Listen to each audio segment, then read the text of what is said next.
Friends, and I'm sorry for the technical issues that has scrambled the streaming. You're welcome to this very show. The Prime Minister is live with Dr. Damage at Glaze. His interview with him will try to heal some kind of damages from the brains of Dr. Damage. Maybe after today, he will learn some things. But I can doubt that he may not end up learning anything because this is the same person that had interviewed Mazen Namdekano years back, and Mazen Namdekano educated him, and then he has not learned anything until today. He's still the same person, and he is even worse than what he was before now. When he's talking about Biafra, when he's bringing Biafra to the people, he's always on the antagonizing end. So I bring to you the Prime Minister of the Biafran people, the Obato Obie Yagone Chamber of Biafra land, the Ichere Kondo, the stone which the builders rejected, which has become the chief cornerstone, the Prime Minister of the Biafran people, the Commander-in-Chief of the Armed Forces of Biafra.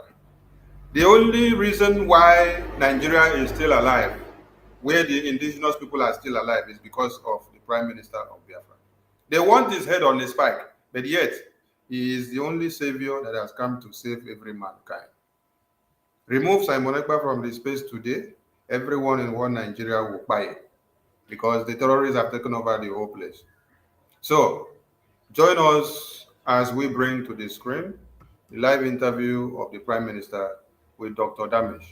And we pray the interview today will heal some damages on Dr. Damage's head. Thank you so much. My minister, please push the Prime Minister to the screen. And they will from here.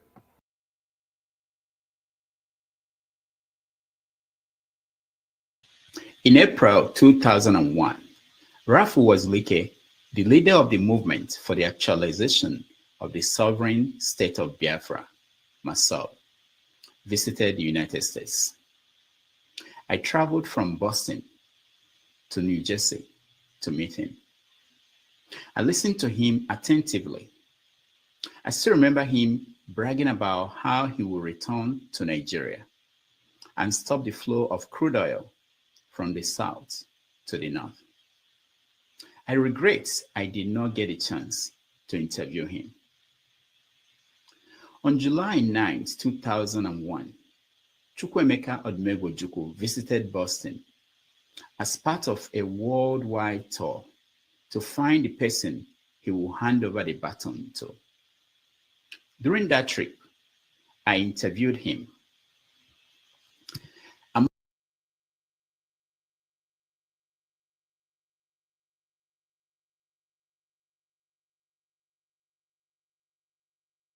asked him whether he considered establishing a government in exile when the Biafran War ended. In March of 2014, I first interviewed Mazen Namdekano, the leader of IPOB. In that interview, he made his now famous declaration. If we can broadcast so that the whole world can hear us every blessed day, if we are in over 70 countries around the world with over 5 million listeners, there is nothing we cannot do. This time around, things are very, very different, believe you me. Very, very different, and very soon the world will hear about it. Because the only language that people in the zoo understand is the language of violence and force. After all, that very contraption was put together by Freddy Lugard by force. That's one thing people don't understand, that Lugard killed people to bring Nigeria together. And the killing of people to disintegrate the zoo shouldn't come to anybody as a surprise.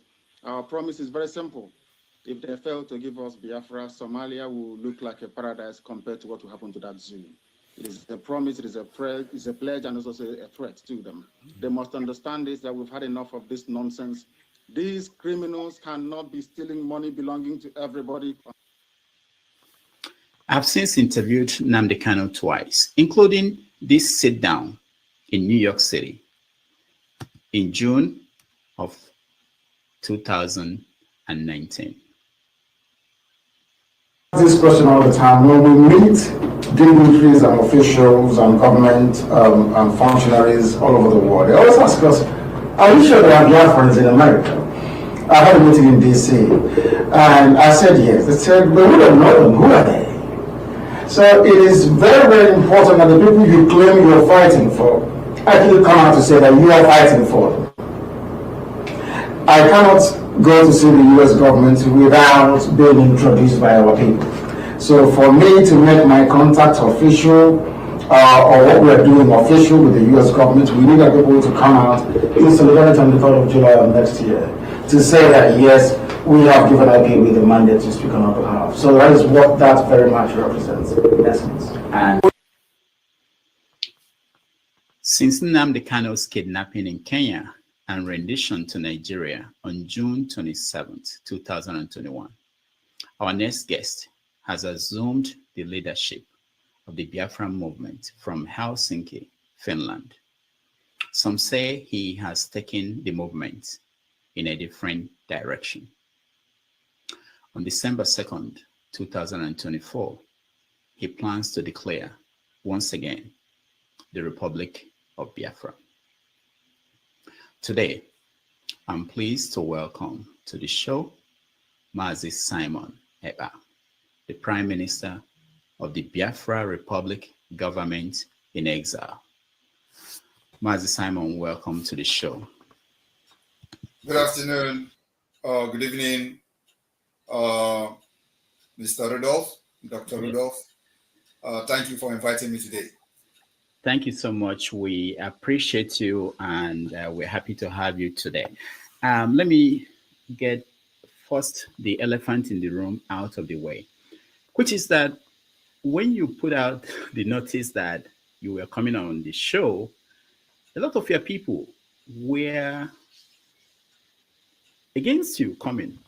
They said things like that you shouldn't come here to grace this platform, that I'm a nefulefu, that I felt that they must love you so much. They are protecting you from what? Well, these are people who have gone through a lot, and because you, as a Biafran, and I believe that if Biafra become an independent state today, you cannot be, ostracized from being a Biafran, right? So Yeah. by then, automatically you fall into Biafra. So, and for people like you that have platforms, which should be in the forefront of this freedom movement, and you are not doing enough according to them. So they believe that, I shouldn't come here. But, as a leader, I think differently, and I make decisions differently. So I am here also for their best interest.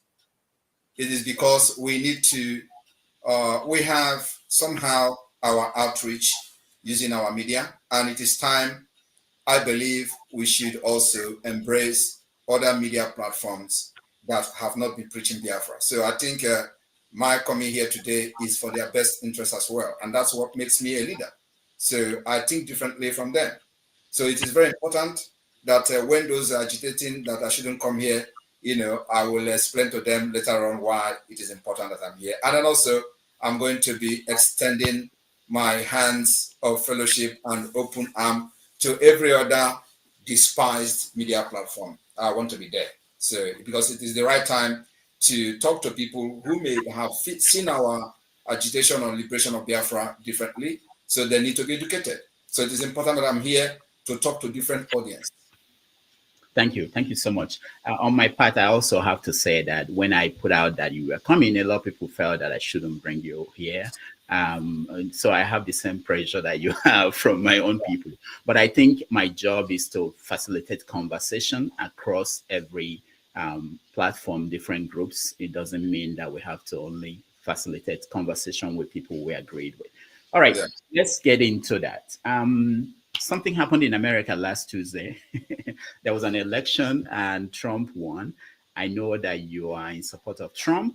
And how do you feel about the outcome of that election? Very, very happy because, as a matter of fact, I was among international politicians to openly and publicly endorse Donald Trump election. So I'm happy.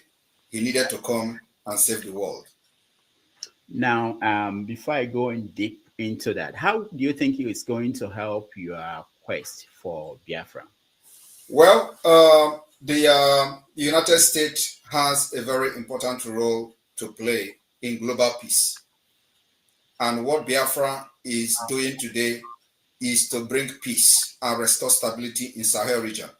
So I believe that it is for the interest of America, it is for the interest of the West, and at the same time for Biafra and African interest. So I believe that the foreign policy of Donald Trump will facilitate the restoration of peace and stability in the Sahel by listening to Biafra people. Now, there's this story that came out, I think, 2 days ago, that the chief of staff of Donald Trump, incoming president, Susie Wiles, that she worked for the Biafra movement as a lobbyist in Washington, D.C. Is that true?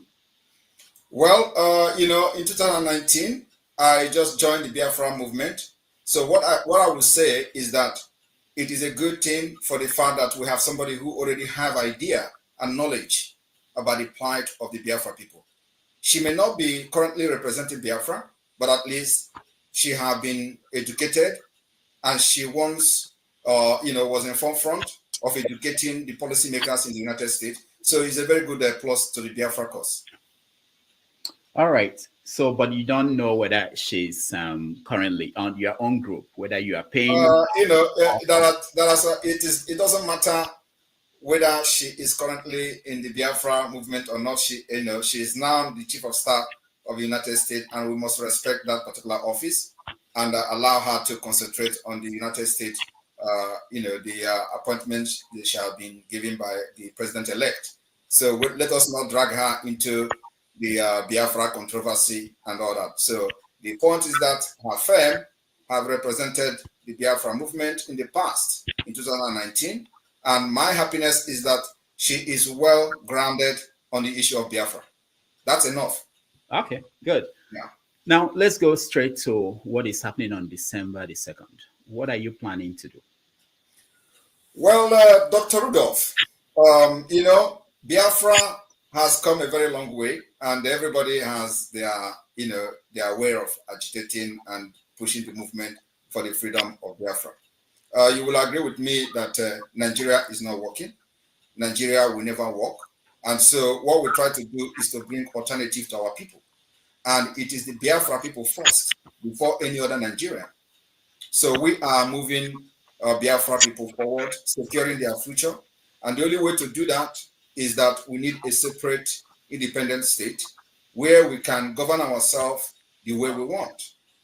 And where we can put a policy that will help our people to develop and compete among nations. So in Nigeria, that opportunity is not possible. In Nigeria, the innovativeness of the Biafra people and their career are getting killed by the Nigeria system. So we need a better system and a different system entirely that will allow our people to develop themselves and compete among nations. So what we're doing in Finland is a part of generating a document, a legal document, which is going to be a base for the pursuit for the recognition of independent state of Biafra to be recognized as a sovereign state. So that's what we plan to do. And that we have been conducting self-referendum, which is still ongoing. It's going to end on the 28th of November. And this self-referendum, as of today, has recorded over 50 million votes. It is both online voting and physical voting. So, so far, from the record we have from the official that are responsible, we have, recorded over 50 million votes. So this vote now will be one of the legal ground to give the Biafra government in exile and the de facto government a mandate to restore the lost sovereign state of Biafra. Just like every other nation have done it in the past. For example, Lithuania and co have one time lost their sovereignty. So Biafra also lost their sovereignty to Nigeria state by force, by the barrels of the gun. So today we are here to restore it. And what is happening in Finland is not declaration of Biafra, but declaration of the restoration of independence of Biafra, because Biafra has been declared and recognized in 67, by and recognized by different countries. So that sovereignty were forcefully, lost, and Nigeria took it back. So we are here to restore it back, because after that war, nothing has changed. Actually, the reason for the war has escalated, and the issue and the cases are completely different today, worse than what it were before the war. Okay. Referendum. You said the results are showing. What are the results? What are they showing? How many? Like I said, it is not yet conclusive. They've not opened the envelope. But we know from the record that it is over 50 million. People in Nigeria, how did they vote? We have been posting the videos of the voting.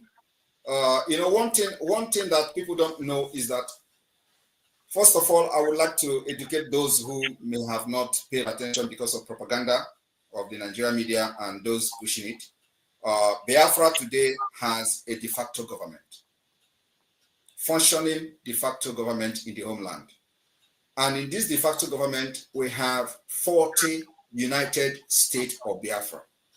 In this 40 United States of Biafra, each state has 15 counties. In each county, you have 5 districts. In each state, we have 75 districts. And in this district, we have head of district. In these counties, we have head of county. And then we have, in this state, we have the administrator, which is equivalent to governor. So this is what a lot of people don't actually know. So when they see the result of our activities in Biafra land, they are surprised and shocked how Samonekpa is doing this from Finland, because we control the Biafra land from grassroots. So the government is already in the grassroots. So every community knows who is their county leader. Every county knows who is their county leader and who are the executive in the counties. And so with this particular structure, we are able to conduct this referendum, and people are fiscally voting.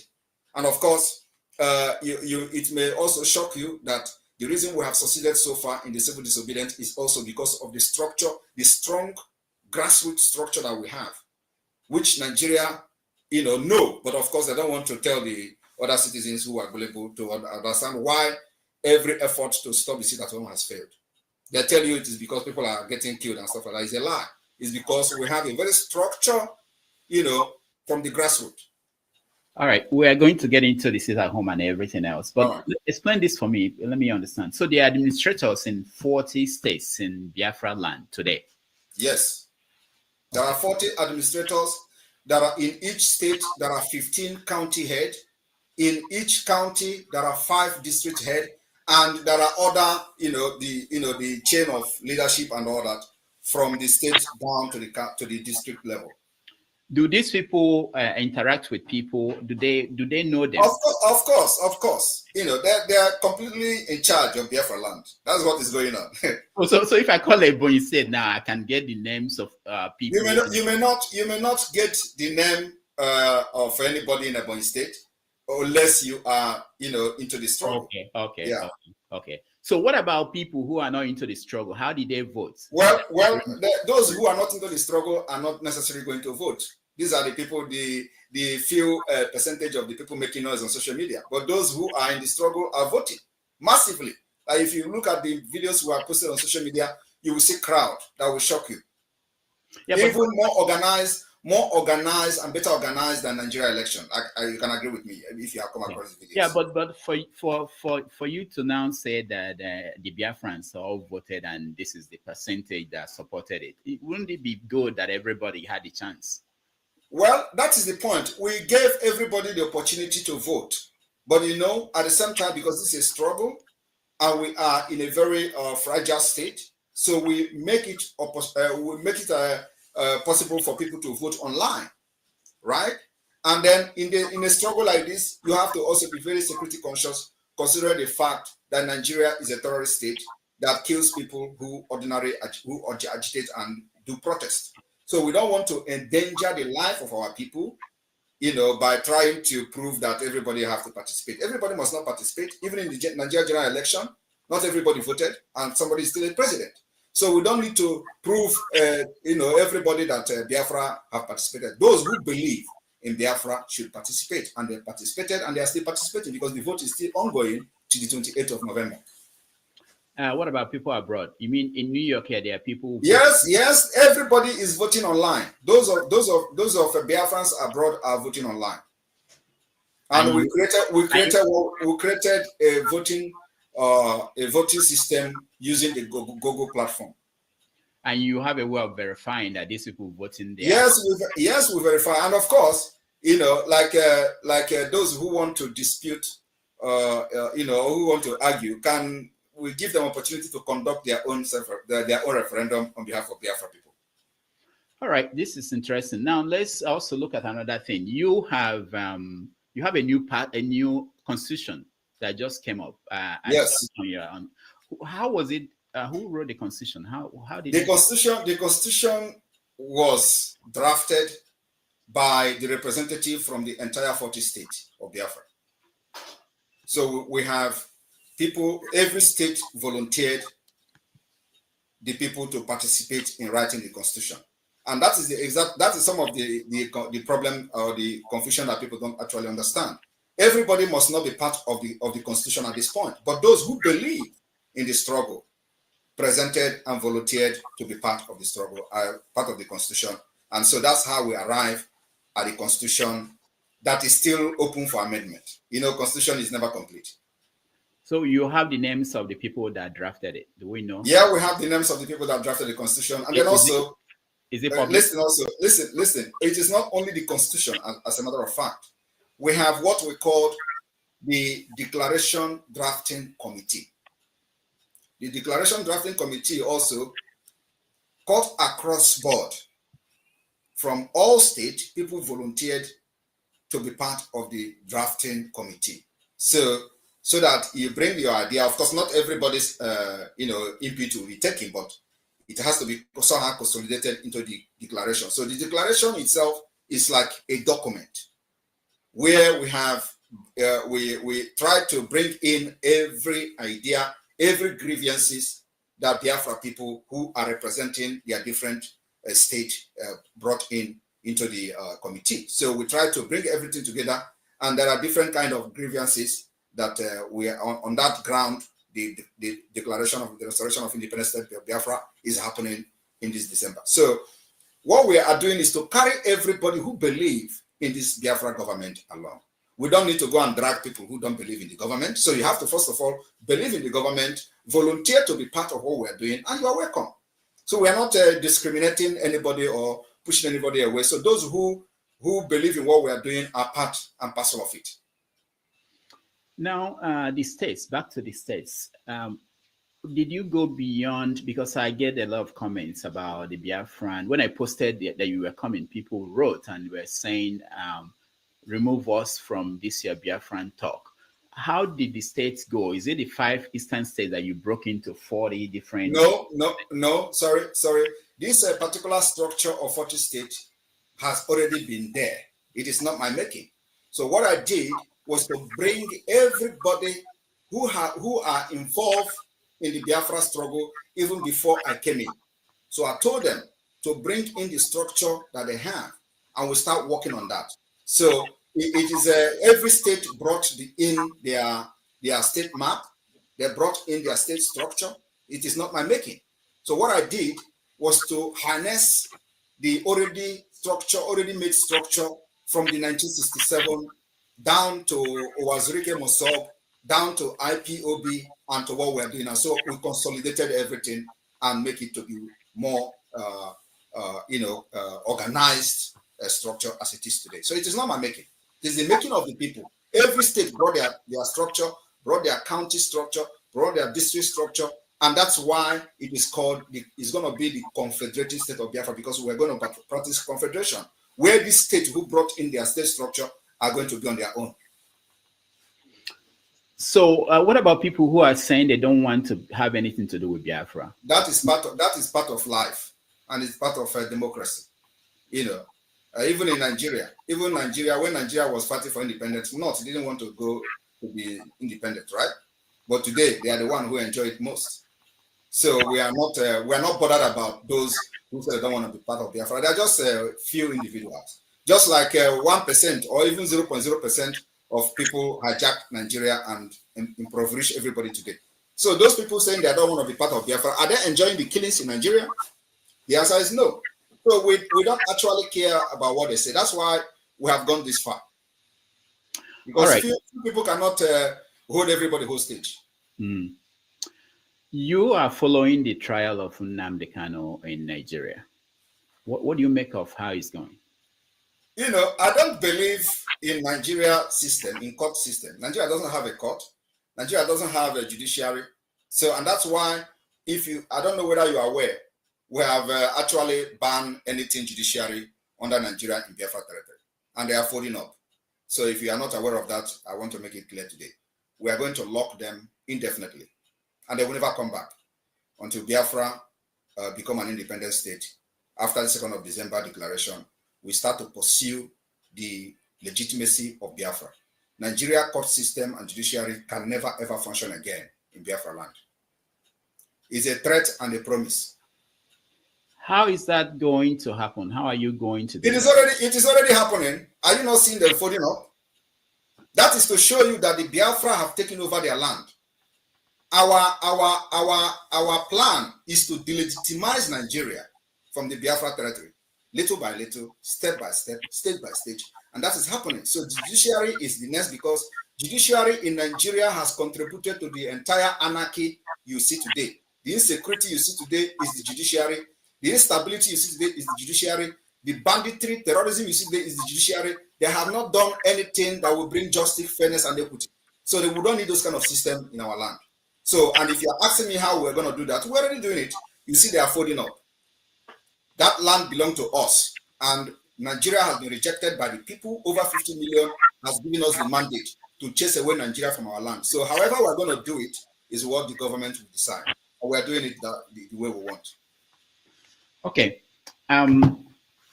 You know that you are on the list of most wanted people in Nigeria. That is a badge of honor. I am very, very happy that I am in the list, because if I am not in the list, I would have regretted ever even getting involved in Biafra. So it's the highest honor I have received in my life. Now, people say, I played the video earlier in the introduction when Nnamdi said that if they don't give us Biafra, that Somalia will be better than Nigeria. And people say that what you have achieved is to turn some parts of Igbo land to look like Somalia. That Lagos is not like Somalia, that Abuja is not like Somalia, but Owerri, Olu area, basically is like Somalia. What do you say? So let me address you. Now, did you see the poverty rate in the world? Where is Somali placed in the list? It should be at the bottom also. Like no, I want you to tell us. I can find it. Where is Nigeria and Somali? Nigeria is at the bottom too. Yeah. So in the list now, is Nigeria up or down? Down. So it's already. It doesn't necessarily mean. But when you, it doesn't actually mean that they're going to be shooting gun like in Somalia. Somalia already overtake Nigeria in a better scale. Nigeria is down in poverty level. So how do you Maz, they're serious. Let me give you these are serious things. I have a friend here in America who lost his father 2 years ago from Olo area, and lost a brother early this year. And none of them, they've not been able to do any funeral because nobody can go home. Okay. And there are so many places like that in the Southeast. Is that a good thing? Well, I should be asking you, how are the burial taking place in other parts of Nigeria?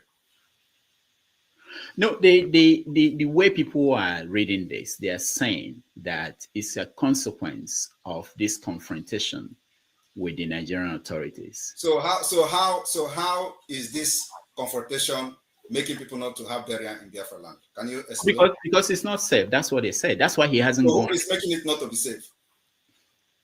Why are you laughing? No, I want you said this is a discussion, right? No, we're having a conversation. So if you cannot answer, let me No, explain no, how. I want you to tell me. You want to answer? No, this is what they said. This is what they said. Okay, so this is what they say. But Yeah, what about I'm you? telling you, What about you? What Right. about your opinion? What do you think is the reason for not having burial? No, I don't have. I go home. I don't have. Okay, so can I explain now? Can I explain the reason? Yeah, give us the reason. All yeah. right. The reason is because the Nigerian terrorist army and police have been killing our people for many years, even before I joined the Biafra struggle. They killed them in Aba, where they went to pray, and over 150 officially was announced. Over 150 people were killed in cold blood. Nobody asked question. Nobody, was held responsible until today. They went to Mazen Amdekano's house, bombed everywhere, killed people there. Nobody was arrested. Nobody was held accountable. They went to Nkpo and killed, and these people they are killing never raised a gun against them, right? They were only having flag. They killed in Enugu. They killed in Ebonyi. So when Mazen Amdekano was kidnapped, they went to Kenya to kidnap him against international law, and I took over from there. And do you know what I said in the first place? I said, under my leadership in this Biafra movement, you can never kill Biafra again and go free in Biafra land. So I raised an army called the Biafra Liberation Army to confront these killers. And you know, these killers, some of them are repentant Boko Haram. So they recruit them, push them to Biafra land, and people are not talking about that. And when they go to villages, they open RPG or GPMG, and they start spraying bullets. Even fowls are getting killed. So I said, under my leadership, under this Biafra movement, Nigeria can never kill any Biafra again and live to tell the story. So we raised the Biafra Liberation Army to deal with them, and they are neutralizing them. So when they neutralize them, what do? They will come after the villagers. And let me tell you, is that the kind of country you want to be proud of? Where you have people carrying guns, defending their land, and instead of them to go after those people that are defending the land, they will go against innocent people. These are the reasons why people are not coming for burial. So tell it the way it is. So, and it is not my fault. It is not my fault. It is not the fault of Biafra. It is the fault of the Nigerian terrorist army, who cannot confront the Biafra Liberation Army, but confront innocent people. And why they are doing it is so that we lay down our guns. And that's not going to happen. Yeah, that's what I wanted to ask you, that knowing that this is how they operate, if we believe the story you just told, this is how they operate. The question is the best thing to continue to have them kill villagers if we believe this story? We are neutral. Believe me, there is no any other better way. This is the best way. If you have any other better way, tell me. The better way is what we are doing now is the better way. When they come to kill our people, we kill them first. And if they come, we will resist them as much as we can. And let me tell you, it will continue like that until none of them will be in Biafra land. It is called attrition. War of attrition. You know, the chief of army staff said that what they are fighting is called the jungle warfare and asymmetric warfare. No, I am not fighting asymmetric warfare with them. I am defending Biafra people, and what we have actually declared now is war of attrition. Go and Google it. It is, you are going to be fighting until nobody is remaining, and it is not going to be on our side. They are already running away. You know the kind of atrocities people have committed in our land? Is that how to run a government? A government that will come and you don't go after people carrying arms, which you invited with your actions and atrocities. You go after on armed innocent women and children. Is that the kind of government you want to support? So we know what we are doing now is what we are going to do. And like I said, they should go and Google war of attrition. We will fight this war with them until we know who is going to give up. When I interviewed Nnamdi Kanu in 2019, I asked him, how many people have you lost? The question was how many? He said thousands. Let me ask you the same question. Since this started, how many soldiers, let me use the word, the Biafran, your own soldiers, have you lost? If we lost people, you see them on social media. Now they are posting some of the people they are claiming to be. We don't lost soldiers. I have to be very sincere with you. We don't lost soldiers. They know it. Let me tell you, we are fighting a very different war with Nigeria terrorist state. and they are confessing. Have you ever, in the history of Nigeria, have you ever, even during the war, it was only during the war, actually, that the issue of Biafra was discussed at the National Assembly, and the entire security chief are crying. We are training, I have a military experience. We are training the Biafra fighters, and they are engaging Nigeria in a very systematic war that they have never fought before. And you see, I didn't say it. You can hear it from the horse's mouth. Musa have cried several times. And let me tell you, if they think that in self-defense is a crime, they should go and read international law. Because the point is that nomadic system have taken over, and nobody is thinking correctly in Nigeria anymore. You come and kill people and expect them to defend themselves. We are defending ourselves. And like I said, if I have access to bomb today that will go to Aso Rock, I will first of all engage Aso Rock. But until then. How many people, not soldiers now, regular people have died?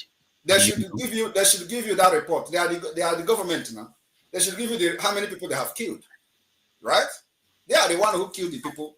And all we do is to defend them. So they should tell us how many Biafra women and children have been killed.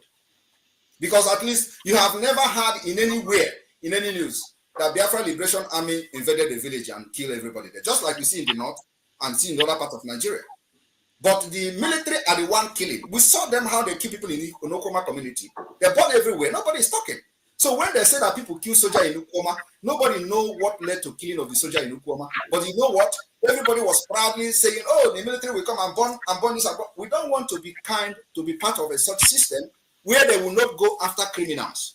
They will come to where a crime was committed and they go after innocent people. That kind of system should be abolished. And that's what we are abolishing by pulling out Biafra from that Islamic terrorist state. The sit at home every Monday that you support, how has it been helping? The sit at home is has been very successful.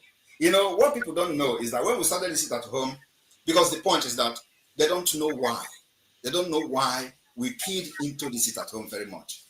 It is going to achieve or have actually achieved several things. One is that it crushes the economy of Nigeria. Nigeria. Wait, hold on. Nigeria, I'm telling you, Nigeria. Yes. Nigeria. Not Eastern Nigeria, Nigeria. If you know the point, if you listen to Akpabio as dumb as he is, he said that the sit at home is affecting everybody in Nigeria.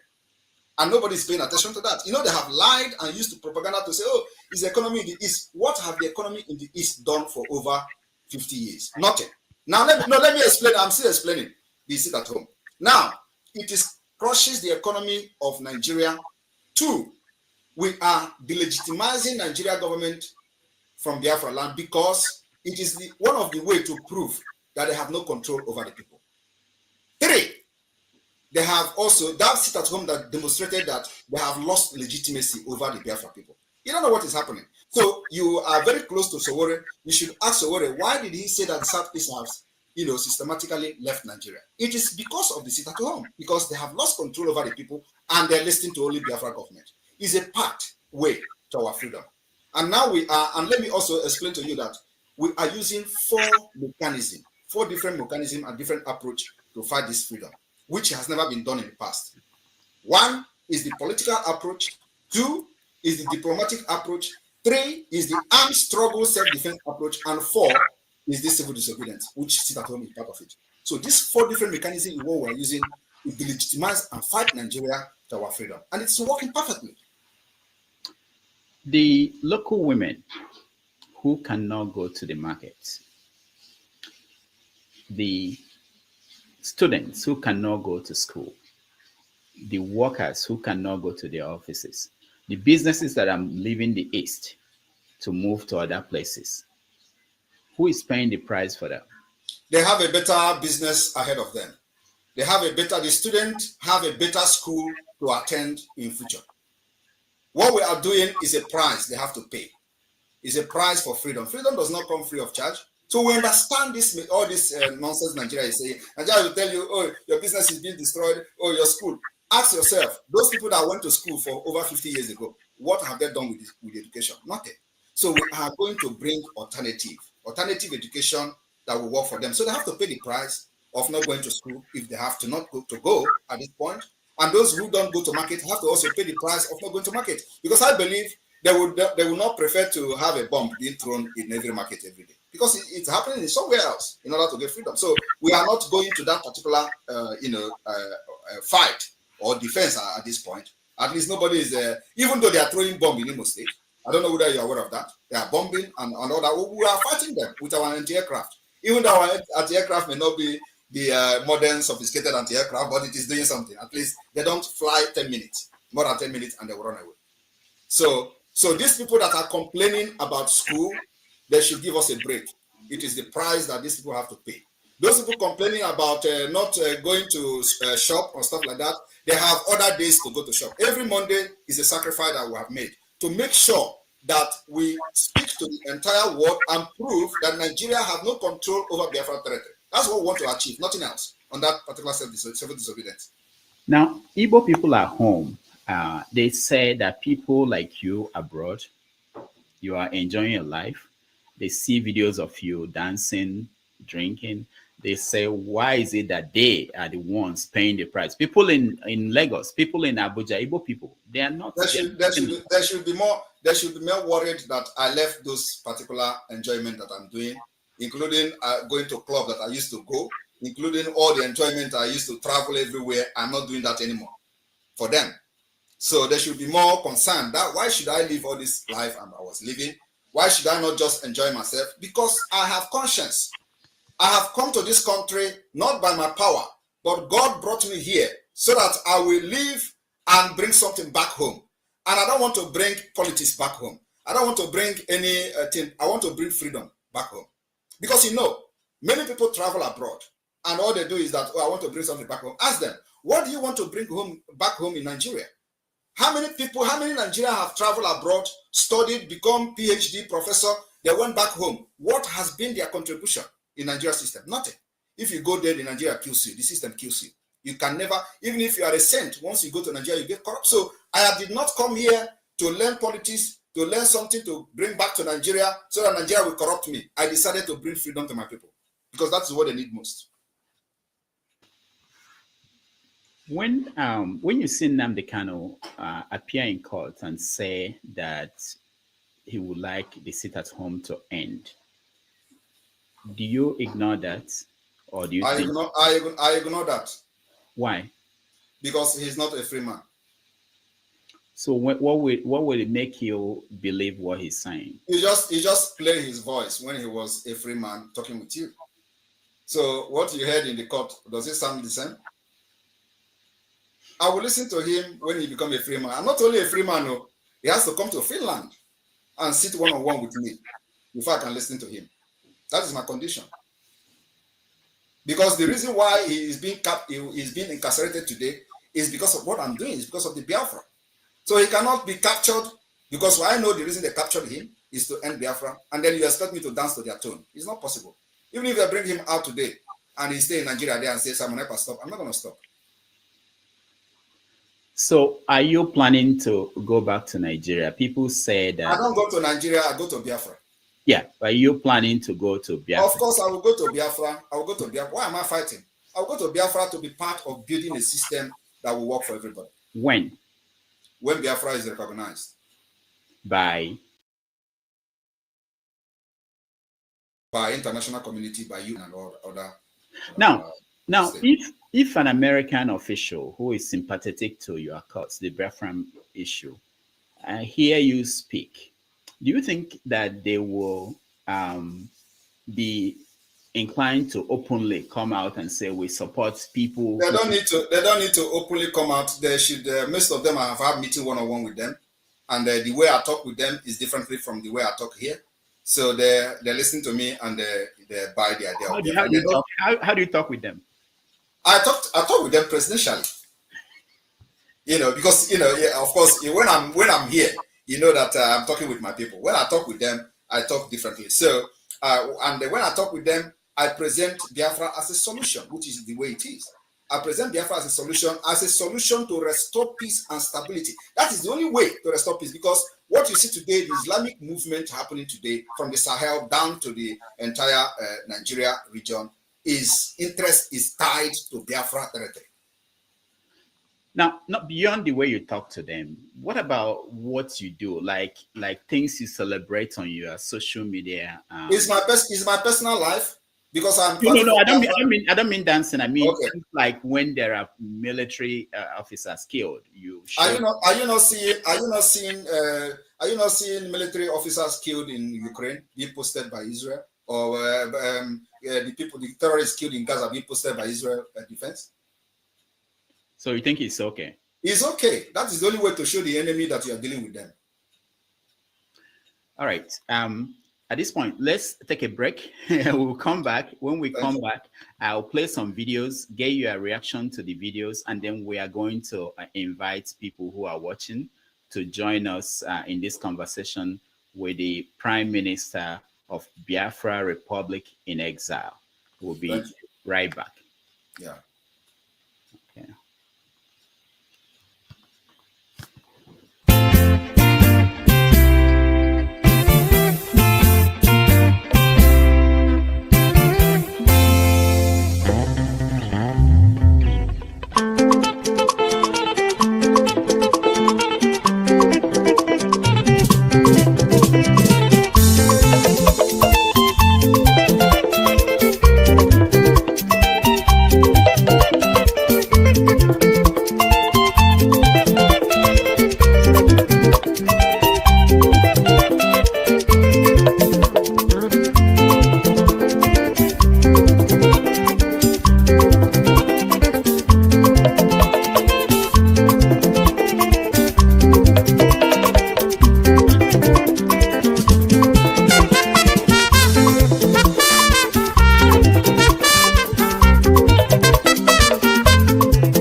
Welcome back, everybody. Thank you for joining us. We are here with the Prime Minister of the Biafra Republic, government in exile, Mazi Simon Eba.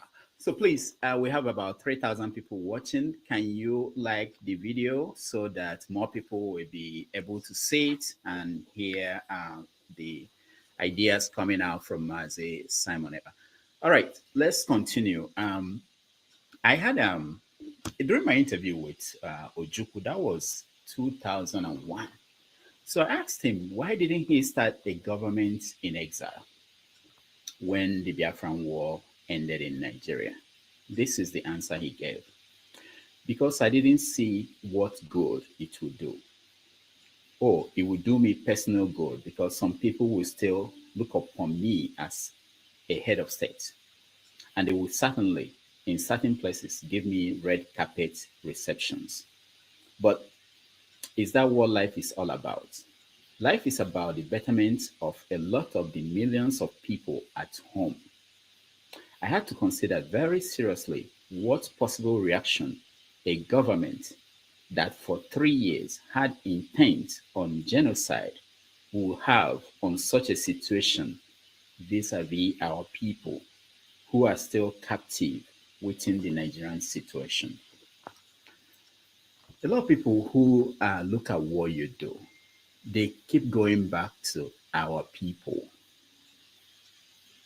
You talk about sacrifice that you made or you are making, but the one that our people at home are making is enormous. I've All right. lost. So what is the question? The question is, don't that bother you? I'll tell you personally, I've lost people who died because they couldn't get to the hospital on a Monday. What about other days? How many people dies for not paying? We don't know. That's a fact. We don't Okay, know. so let me tell you one thing. You see, I don't blame our hero Ojukwu for such a comment. Can imagine where somebody fought the war for 3 years and at the end of the day lose the war. So you don't expect the person to come and start fighting from exile, right? Is it exile that is going to win? No. But if you look at history, it has always been, this race for freedom has always been like a relay race. So Ojukwu has laid the background of which every one of us are building this temple today. And I am bringing that particular whole thing to a conclusive end. That's what I'm doing. So Ojukwu cannot, the exile Ojukwu went to is what we have actually activated today. So you don't expect him after, mistake, because a lot of mistakes were made. And you will agree with me that during the war, Ojukwu has no representative in the United States. All the representatives were just sell out. So Ojukwu don't actually know what was going on. He had nobody to educate the United States Congress or the United States government. They have nobody to put and educate them on the reason why Biafra should go. So Ojukwu don't have that representative. So we have it today. And one thing is that you are just emphasizing on Susie. You are happy that she was a lobbyist for the IPOB and all that. So it is part of the mistake that we identified and we want to solve it. Now, during the war, at a point, the United States was shifting ground to the Biafra side. And the Biafra leaders don't have knowledge about it. So if it's somebody that they have knowledge, that they have people representing them, they have good lobby. I don't even know whether they have lobby at all, they don't have. So you're assuming that they have lobbying firms representing them in the United States, educating the policy makers, the Department of State, the US Congress, and all that.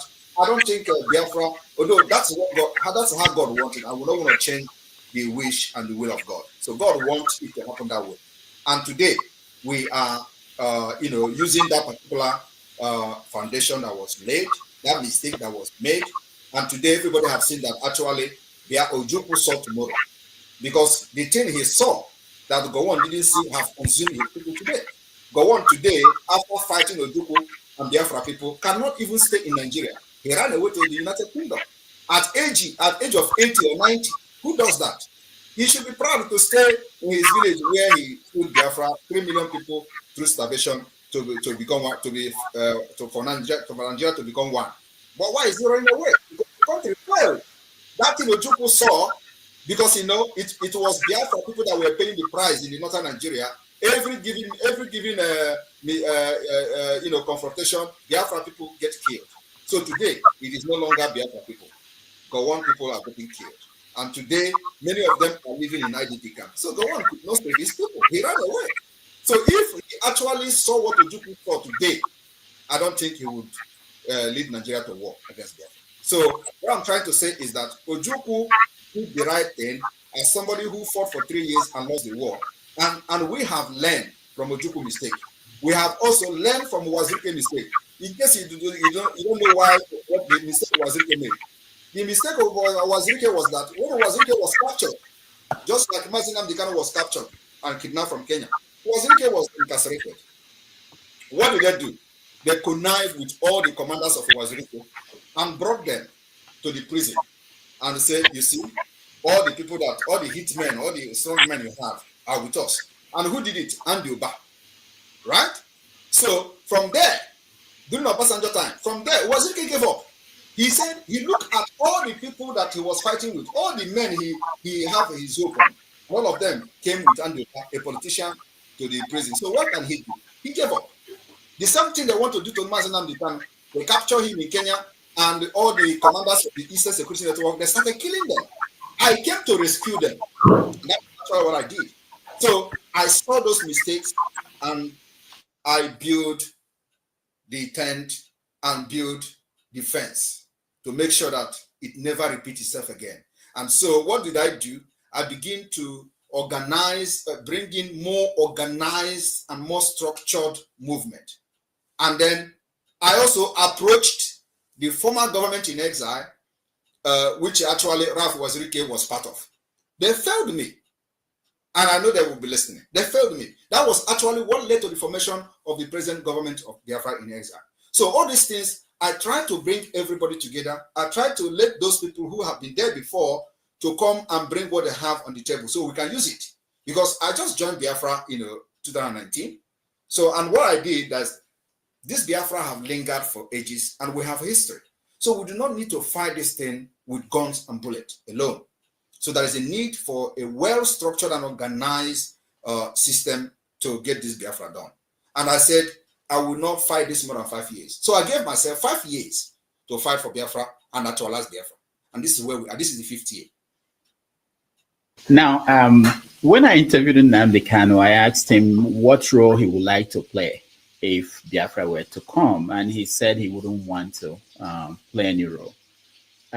You're already the prime minister. If there is Biafra today, what role will you play? I will play any role Biafra gave me. One thing I cannot do is to fight for this Biafra and allow idiots to come and ruin the system. No, I will put Finland. I want to bring Finland to Biafra, and I will not allow a stranger to come and bring Finland who doesn't know anything about Finland. Do you know our constitution is comprised of one of the best constitutions in the world? Our constitution today is comprised the Finnish constitution, the Switzerland constitution, and the United States constitution. So it is the best you can see. And let me tell you, the day we are going to unveil this constitution and vote on it, and people see this constitution, you will know that, yeah, indeed, we're going to be the civilization. We're going to bring civilization to Africa.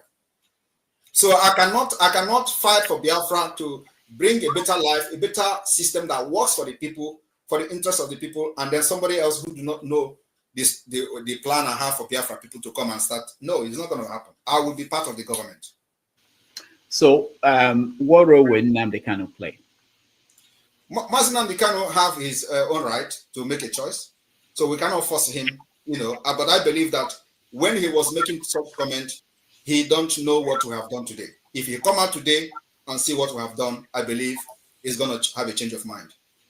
What is your role, your relationship with the IPOB that was the other faction? They are Biafrans. The only relationship I have with them is that they are Biafrans. And after Biafra become an independent state under the Biafra government in exile and de facto government, we will start a reconciliation process. You think you can reconcile with them? Why would they not? If they don't want to reconcile, they will go to exile. Yeah, well, the government will give them opportunity for reconciliation. That's what makes us different. I'm not here for vindictive or to kill anybody or anything like that. I want the best interest of the Biafra people. So those who believe in freedom, actually believe in freedom, there will be open door for reconciliation. One more question before I bring in the audience, and that's a question about people in what we know today as Niger Delta, who are saying that they don't want to be part of this. How will you force them to be part of what they should first of all go and outnumber part of the 50 million people that voted for Biafra. So are you going to let me tell you, once they outnumber those numbers, we don't have any problem with that. Actually, it is even in the constitution we have today. So a confederating state means that they need to be educated for those who are shouting that too, because they don't know what is confederation.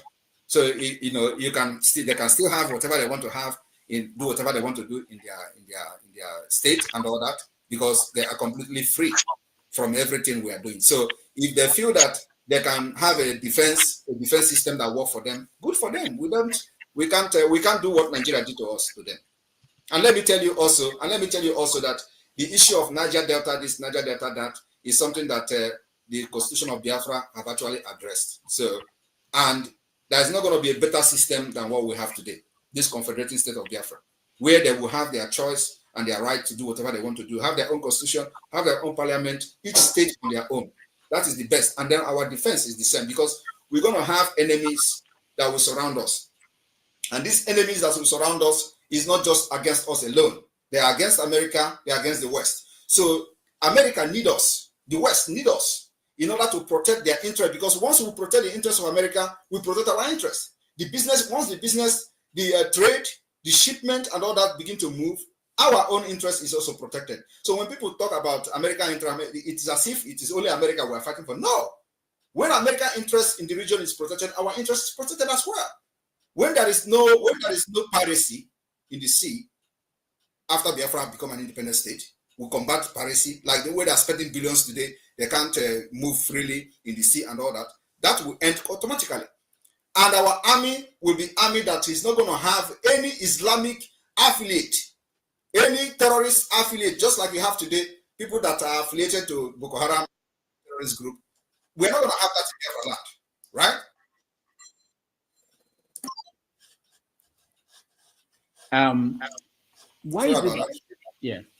Why is it that the Nigerian government, despite their efforts to get you extradited, that they've not been successful to getting Finland to work with them?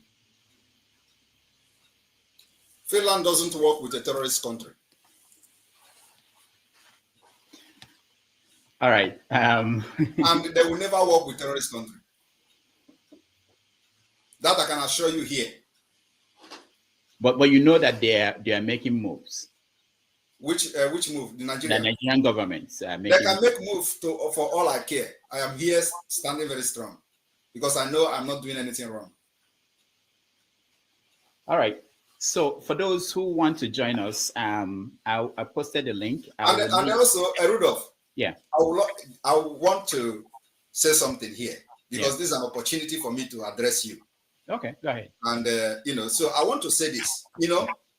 Some of you have made bad decisions in the past, a very bad one. And so we have a record of making good decisions. And our decisions have actually favored our people for many years. And I want to tell you one bad decision you have made, and many of you. One is that I saw you protesting against Goodluck Jonathan during the 2015 election. You want Buhari to come in. It was a very bad decision. And sometimes like that, we look at the people who have made such decision that they are not capable to decide for the people. So when we are making this decision we're making today, that you may not see the effect of it today, give us the benefit of doubt and see what it will turn out in the next few years. So Biafra that I'm fighting today and making all these things that many people are laughing at, they are laughing that we are going to have declaration in Finland. They don't know why we are having that. They are laughing that we are going to, I'm declaring Biafra. They are laughing that there is a national football team. They are all those things. And that is exactly what Gandhi said. They will laugh at you, they will mock you. At the end of the day, you win. So I want to say that some of us that are making this decision for the best interest of Biafra people, we see what people don't see. So you should be able to give us benefit of that and support the decision we make. We kicked against Buhari, it backfired. You people supported him. We kick against this Tinubu. You people, many of you supported him. And so it is very, very hard for people like us to come and listen to advisors that have made bad decisions in the past. It is very difficult for me, and I believe many people. So I just want to tell you this today because I may not have the opportunity to tell you again. Thank you. I appreciate that. But I don't remember protesting against Jonathan. Rudolph, I saw you carrying play card in the United States. Saying what? Protesting against Jonathan. Me? Yes, when they were organized Occupy Nigeria, I saw you now. I will post it. Okay, yeah, post it, please. Share it. Let me remember because I don't remember that.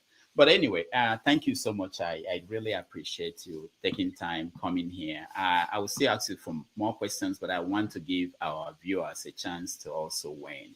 So when you come in, please, you have to make sure that you have your camera on. I just want you to ask one question only. You have to be respectful because you are talking to the Prime Minister of Biafra Republic in a government in exile. So it's very important. And if you don't do that, we take you out. And there won't be any arguments. Just ask your question, listen to the answer, and then we find the best question you have. There are a lot of people who are trying to get in. And so when I bring you in, just be able to come up with one question. All right. Righteous Man here first. Yeah, good evening, Prime Minister Simon Ekpa. I've been watching and following you for 2 years now. My question is this. How do you consider your safety as a priority? And should anything happen to you, who takes over from you? Allow Biafrans and myself to worry about my safety. I don't have any problem with my safety. Thank you, Righteous Man. Let's go to Ernest. Ernest, you're next. Ernest, unmute yourself.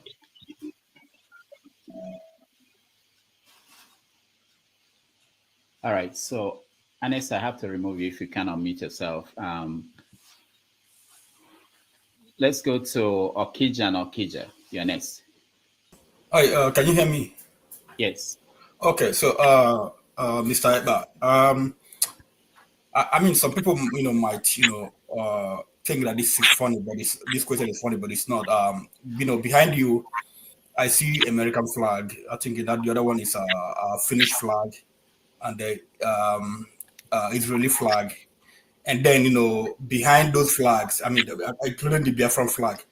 Then, behind, you, I see, the Last Supper. This a white man, that he's not even Jewish. A white man, blonde hair, blue eyes. So I don't know, is this an image of Biafra?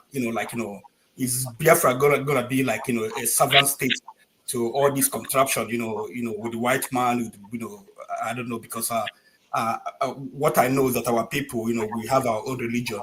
We have our own way of life. We had democracy before America was, founded. Igbo people, they are Republican people in nature. So, I mean, what image are you showing to us, with all these flags and the blonde man behind? All right. So, thank you very much for that question. Biafra government has officially three religion. We have the Jewish religion, Christian religion, and traditional religion officially. I believe that I've answered your question. So you can choose which one you want to be part of. If you want to be part of a traditional worshiper, it is official in Biafra land. If you want to be part of Christianity, it is official in Biafra land. If you want to be part of Jewish, it is official in Biafra land. Myself, I'm a Christian and a traditional worshiper too. So we won't have Islamic religion in Biafra. That's what you're saying. I said official three language. Islam is not official religion. Sorry. Islam is not official religion in Biafra land. But they'll be allowed to practice. I said official. That actually answered you. Official. All right. Thank you, Okija. So on the politics of you're next. Prime Minister. Official three language. Islam is not official religion. Sorry. Islam is not official. Something is echoing. But they'll be allowed to practice. I said official. that you can that actually answer the official. So can somebody mute? Yeah, Ernest, I think. Yeah. All right, Obie, go ahead. All right. Special thank you to Prime Minister Simon. From the bottom of my heart, I actually respect your style of leadership, and I want to say thank you for coming. One, thank you for your clarity. Two, but most especially, thank you for the response you gave Rudolph in regard to the question he asked about the mistake he believed that Ojukwu made during the Biafra in the 60s. And your response on how you recognize that and how you are going about it, talking about the lobbies and all that. So, particularly me, it hit me hard because currently I'm doing extensive research on the role of the West in regards to the Civil War, the Biafran War. And I couldn't help notice two things. America actually supported one Nigeria over Biafra. Now, correct me if I'm wrong, supported one Nigeria over Biafra based on two things. One, they were scared that if Biafran actually got their sovereignty, they might decide to lean towards the Soviet Union. You remember, it was at the middle of the Cold War in the 60s.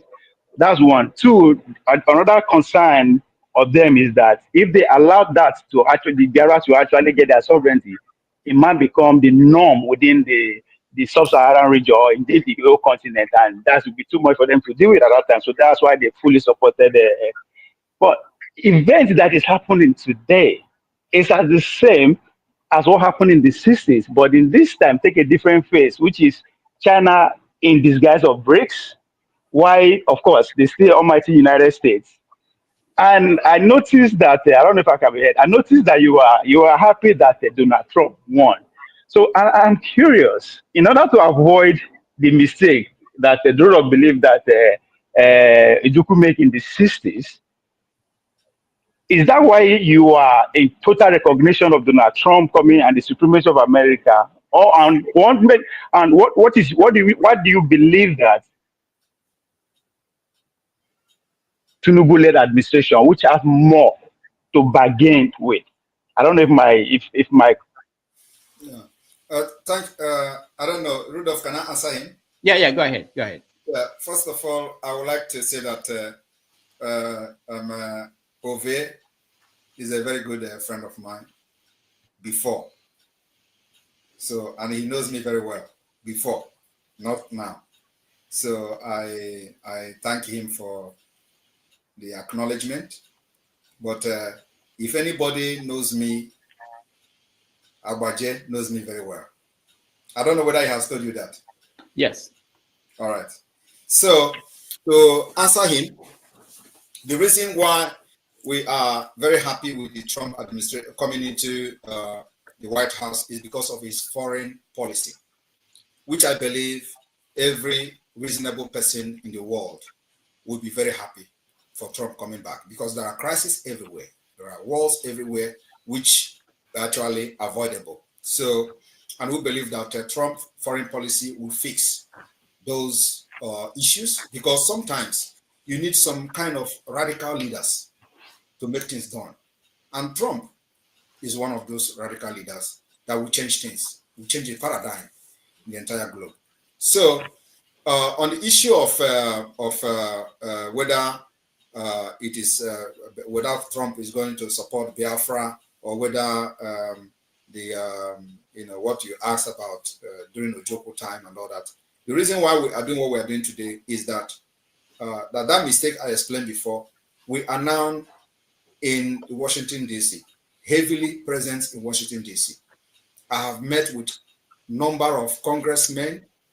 I have met with number of think tank group. I have met with policymakers, including past White House, members of the government of the United States, past members of the government of the United States, and all that. I have met a lot of them. And what we are doing today is to educate them, because Nigeria, they supported in those days, has become a failed state. Nigeria has become a country that breeds criminals. Nigeria has become a country that supports terrorism. Every policy of Nigeria today is going toward nosediving to a completely failed state. So America will not be proud to continue to support this kind of failed state, and especially Trump with his policy, foreign policy, especially on protecting the Christians and the minority group. We believe that it is going to be for the interest of the Biafra people and people who have suffered severe killings and ethnic cleansings like us, that Nigeria have done to us. So we believe that, first of all, if you remember that when Biden came in, what they did was to remove Nigeria from the country of a special concern. And it was condemned by everybody. But Biden and his administration did not listen to that. Even when there were no reasonable ground to remove Nigeria from the country of a list of a concerned country, they still remove him, remove the Nigeria state. So we believe that Trump coming to power will put Nigeria on their toe. And as you can agree with me, even before now, we have information that many of you do not have. We know that Nigeria have, supported the re-election of Kamala Harris secretly and and openly. So why are they supporting this re-election? Because of the way they have ignored the atrocities of Nigeria. And so you should be asking yourself question, why was Nigeria removed from the country of special concern? Nobody has been able to address and answer that question till today. So we believe that Trump coming to power, first of all, he is going to hit hard on a terrorist state like Nigeria. And then also look at what we are bringing to the table as alternative to restore peace and stability. Trump is coming to restore peace, not only in the Sahel region, also in Ukraine and in Gaza. So, and somebody has to do it. So we are bringing this particular solution, alternative to what they have on ground. And that alternative and solution is Biafra as an independent state. And I want all of you to understand that Biafra is not only going to benefit Biafra people, it is going to benefit the entire indigenous people within Nigeria area, including the Duduans and other indigenous nationality within the Nigeria area. The emergence of Biafra as a nation will put an end to upsurge of terrorists. It will disintegrate the interest of the terrorists while they are coming to Sahel. It will also cut ties immediately. Just that Biafra has been recognized, only the pronouncement will make the entire region calm down, because the terrorists will start fleeing. Why would they be fleeing? They will be fleeing because their only interest is to capture Biafra territory, which is the majority Christian-dominated area today in the entire Sahel region. I don't know whether you're aware of that. So the interest is in Biafra land, not actually in northern Nigeria. So, but they want to, first of all, cut our wings by cutting the neighbors, and then after that, they will come to us. And that's why we started resisting them ahead of time. Thank you. All right, thank you so much. Let's go to Ikolola. Thank you. Good evening, Dr. Damages and Prime Minister of Biafra, Simon Ekpa. I was just wondering, do you have to look so good to be a Prime Minister? Good to see you.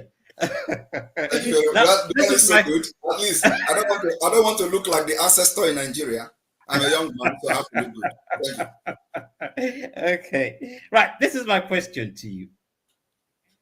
Are you hell-bent on secession?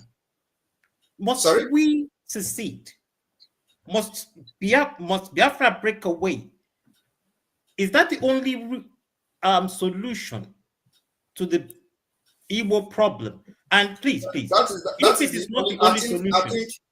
I think breaking away is not actually. But let me finish. Let me finish. You get the whole context. Okay. If you're not hell-bent on secession, let's imagine you're not hell-bent on secession. What do you really want to see that the Nigerian element puts into place before you say, okay, then this is a pathway to unity? That is, if you're not hell-bent on secession. Did you get my question, sir? Yeah. Okay. Now let me answer you. With all due respect, this is not the time for us to contemplate on whether there is a solution for us to remain one or not.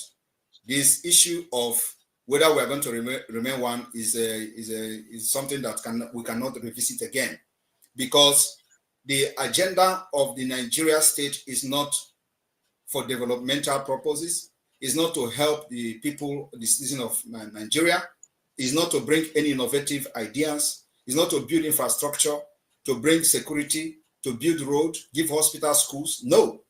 So it is only one agenda, which is the most important thing to them, is the Islamic agenda.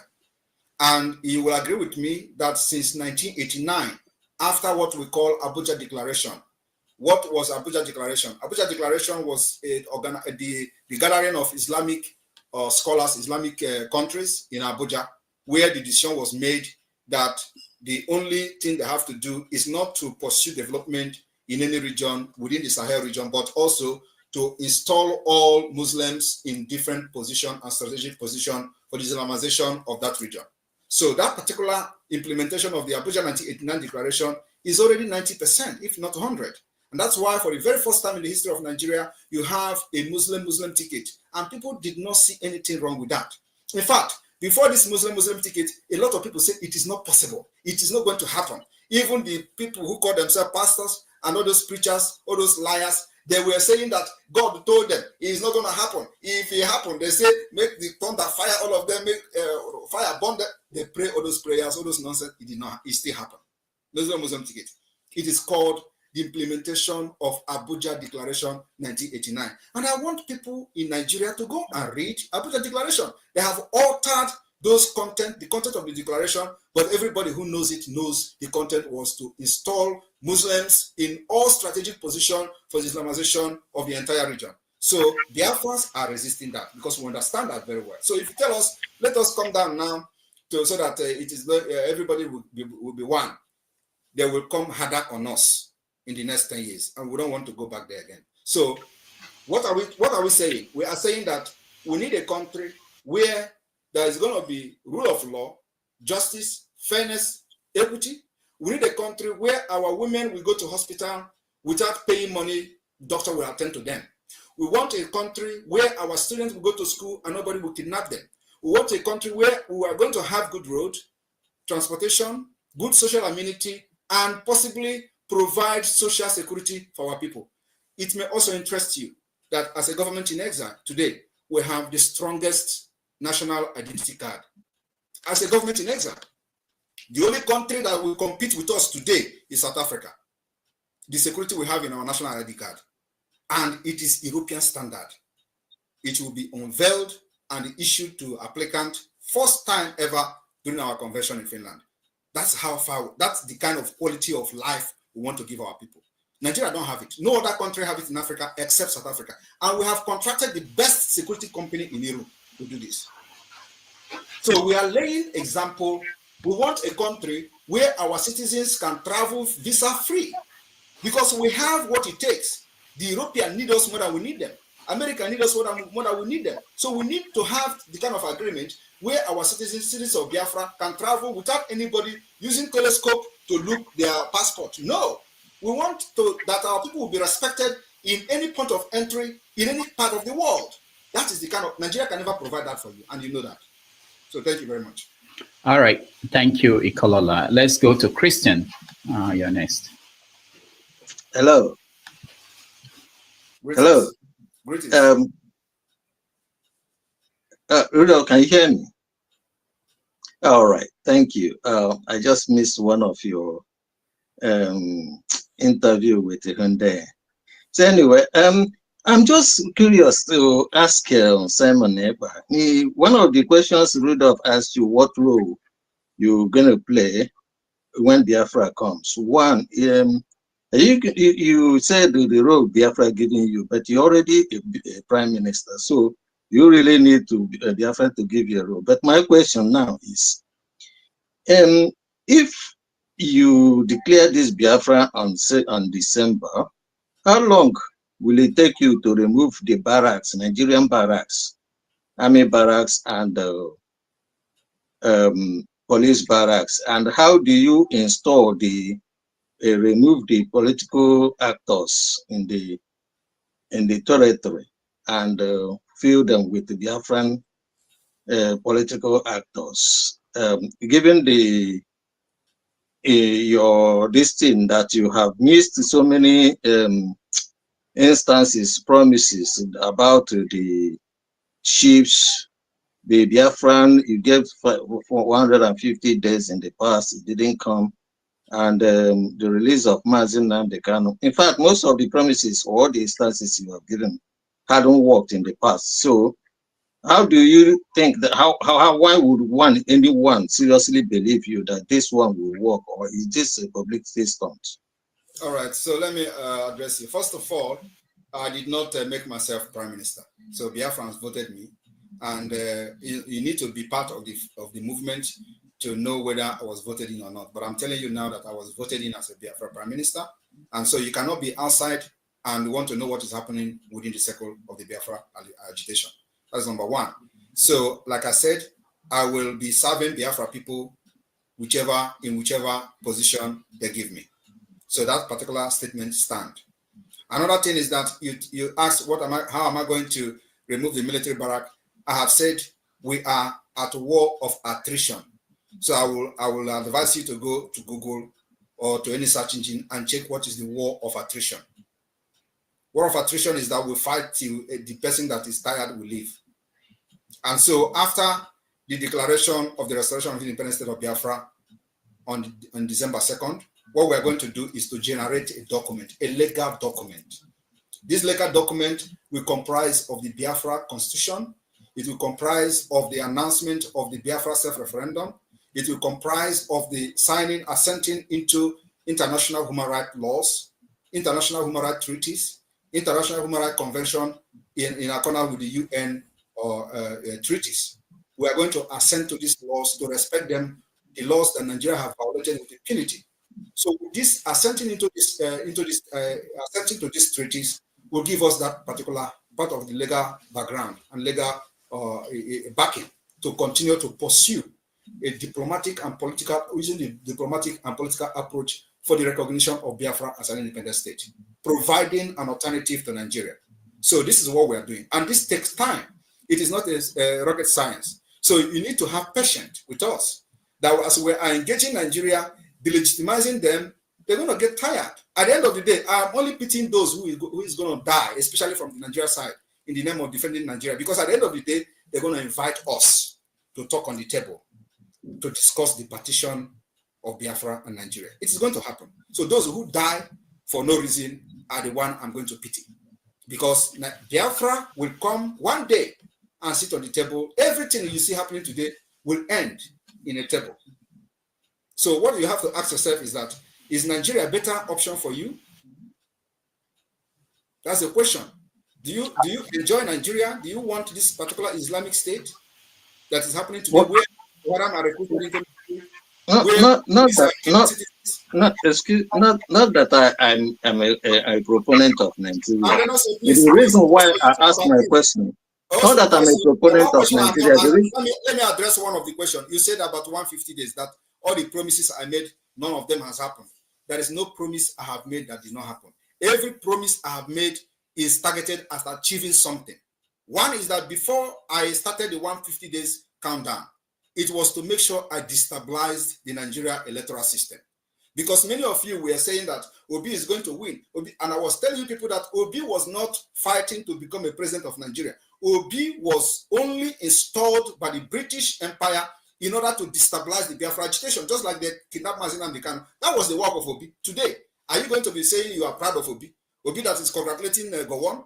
If you are proud of him, then it means something is wrong with you. So now I'm telling you that the 150 days was targeted at destabilizing the election, which we did. We succeeded. Over 25 million people that registered, 20 million did not vote for Biafra. And so it is for the interest of the Biafra people that we counted 150 days. And you know that then everywhere was like, but of course, many of you do not understand because you are not in the struggle. You think that after 150 days, I'm going to declare Biafra without a government structure? You think I'm going to declare Biafra without having our representative at the Washington, D.C.? Because the Biafra is not going to come from Nigeria. Biafra is coming from abroad. The people that will help us to restore our independence are not in Nigeria. They are not in Africa. They are here where I am. So why should I be coming there? And why should I, so what I'm trying to say is that we need to put these structures in place, which was not there. And now it is here. We have all government structures. We have also de facto government, functioning de facto government. We have the Biafra database security. We have every institution of government today. So when you are talking with people, you present them to know how serious you are. They will listen to you. And that's why the United States, that's why the Department of State are listening to us, because they have seen how serious we are. They have seen that we have become more organized than every other Biafra, not only Biafra, every other independent movement in the world. Nobody has done what we have done today. If you have any country that have done what we have done today, and they got independent, even though they got independent, tell me which country, from Bangladesh to Lithuania, to all those countries, tell me which country have actually laid the foundation the Biafra government have laid today. Nobody. We have done, better than any other country. And that's what it needs to be done, because Nigeria is a very complex state. And we know the Nigeria status in the global community. So you needed something sophisticated to be able to break through. And that's what we have done. That's why everybody is listening to us today. Thank you. All right. Thank you so much, Christian. Let me ask a question from the comment section. I do get questions from here. So this one says, do you as Prime Minister have a relationship with Nnamdi Kanu's family and lawyers? People should understand, and they should know how to differentiate the Biafra movement from Nnamdi Kanu's family. Mazi Nnamdi Kanu is an agitator like me, like every other person. He's a leader of indigenous people of Biafra. So the Biafra freedom is not tied to him, and it's not tied to his family. So did anybody know my family? Did anybody know Wazuke family? Did anybody know Ojukwu family? Ojukwu have family too. So Mazi Nnamdi Kanu should be respected as a leader of indigenous people of Biafra. Only him that I am, my alliance or allegiance goes to him alone. My loyalty goes to him, not to any other person. It's not a family business. Biafra is a nation that everybody can fight to become one of the leaders of Biafra until Biafra comes. So people should stop this whole Nnamdi Kanu family, this one and that. No. He is my leader. I am his disciple. And under this particular movement, I say that if Nigeria refuse to release him, they will pay dearly for the kidnap. And they are paying today. That is what leads to what is happening today. And we're not going back. Okay, one more question from the comments before we go to the people in here. This one says that the Tinubu government is known for sharing rice. Does this movement support the people in Biafra land with palliatives to ease the suffering? We support palliative, but it is not all about palliative. Palliative cannot solve any problem. But sometimes we do palliative to help the people, but it is not, we are not basing this agitation or liberation based on palliative, no. And right. People have come to understand that they needed the freedom more than any palliative. You know what they used to tell you in Nigeria in the past is that, you cannot stand against, the government designed this whole system so that people cannot rise up against it. When you rise up, they say, you don't have money, you don't have food to eat. We have been able to defeat that. Who can believe that Biafra will lock their shops? Nobody will believe. But today, they are doing it because they have come to understand the importance of freedom, that they need freedom more than anything. So it is not about palliative, but whether we do palliative, yes, we do. All right. Henry, you're next. Yeah. Good evening, Mr. Rudolph, and good evening, Prime Minister Samuel Ekpan. Yeah, let me go first on this. From the beginning, I supported Nnamdi Kanu, even though I'm not a Biafran. I support this movement because it was before he was talking about one Nigeria then. Before Nigeria turned against it, Nigeria was not favoring its people. Then it changed to be it changed to be to fight for Biafra. So it's unfortunate they went to kidnap him from Kenya. They bring him back to Nigeria. My problem is, do you believe some of those people in the Igbo are not against Nnamdi Kanu still being in prison now? Because I see no reason why they keep him there, because there's no crime he committed. The government could not charge him to say this is your crime, prosecute him. They still put him there for how many years now? So what you don't think some of these Indian Igbo they are against him? You don't think this? And secondly, I will not be happy when I see people, they force some videos I see to sit at home. Those people who are beating, or I don't know what, I will not use that word here. Those who are aggressive to these people who don't close their shop in Biafra land. Is it proper like that? Is it by force? to close your shop, or you have to be free. They should be free to choose what they want to do. Is it not wrong to force people to close their shop? That's my question. All right. So nobody is forcing anybody to close shop in Biafra land. Biafra are closing their shop willingly. And if you can also share the video of them responding to Soludo, not just the video of Nigeria agent trying to blackmail what we're doing. Share the video of the Biafra business people, traders responding to Soludo. That is the video you should be addressing. Because there are many videos where people are telling Soludo, come and drag us out of our house now. Why are you not addressing that? That is the real Biafrans, not those that Nigeria hired in order to blackmail me, thinking that when they start beating people in the market, I'm going to run away. No, we know those games. You should be addressing when Biafrans are talking. Biafrans are those who were making video telling Soludo to come with a trailer of key to lock their shops. Those are Biafrans. They are sitting at home willingly because they understand the fight we're fighting. It's just like many of you understand the fight, but the only thing is that you are too little-livered to do what Biafrans are doing today. So when they are doing it, you are concerned. Why are you not worried about people that have been killed in other part of Nigeria? Why is Biafra more interested to you when people are not actually getting killed? Even if those who come to blackmail us by hitting people with a stick and all that, is that more cruel to the people that are getting killed all over part of Nigeria? Why are you not worried about them? Or are they not Nigerians? There are people who give birth to IDP camp in Benue State, and their children are 19 years old now, living inside IDP state, which means they have been living in IDP camp for more than 19 years. And there is no plan of them going back to their ancestral land. This should be your concern, not Biafra people sitting at home.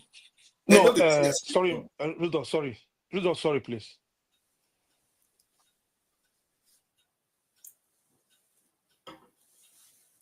Rudolph, you're not talking. We cannot hear you. If you have had a chance to ask a question, please don't come back into the studio. We want to make room for other people. So I keep removing people who come back again. Please make it one question. We don't have a lot of time. I speak the truth, Ernest. Thank you. Can you hear me? Can you hear me? Yeah, we can hear you. Okay. So, hello, Rudolph. Hello, Simon. Simon, it's a two-part question, but it's going to be in one. You've told us about your plan for 40 states, but what I think you haven't been clear about and what you haven't really told us is which states presently will encompass this new nation that you envision, because while you said earlier on the show that it will be made up of a confederate group of states, will these states just be the 1967 Eastern region, like you referenced, or like Nnamdi Kanu said, expand to places as far as Kogi and Ondo? Because if so, me playing devil's advocate, if I was a military strategist or a leader from the old Western region, and which you have admittedly said, this will end on the negotiation table, I will be antsy that you are not only on my border in the event of a potential military skirmish, but that you will also control both sides of the River Niger. So where exactly in the geographical space being disputed today will make up Biafra? Thank you. Thank you very much. I don't know if you have been following the Biafra movement, but we have a defined map and we have a defined territory. So if you are confused about where is the Biafra territory today, I will urge you to visit the Biafra government website, where you have the current map of Biafra. That those maps were done by people, the indigenous people in those areas, not Simon Ekman. So the people that make those maps are the indigenous people of those lands. It is not by Simon Ekpa. So if you are disputing the map or you don't want to be part of Biafra, then you have one vote. You have one vote to say, no, I don't want to be part of Biafra. And in a democratic system, it is always majority carries the vote. So like I said, and I have said to every other person, if you can bring somebody or a group of people or millions of people to outnumber 50 million so far, you win the vote. Thank you. I speak the truth. Let's go to Man of Prestige. Yeah, greeting everybody. Um, and greeting to have you here, Simon Ekba. Let me start with my statement to your question. I think it's an illusion for you to have this idea that Trump is going to come and liberate a Biafra. Trump is a neo-isolationist. He doesn't care about Africans. So let me just, I live in America, California, to be precisely. You are just riding on an illusion. That's not going to happen from Trump. He doesn't care about Africa. So that's one.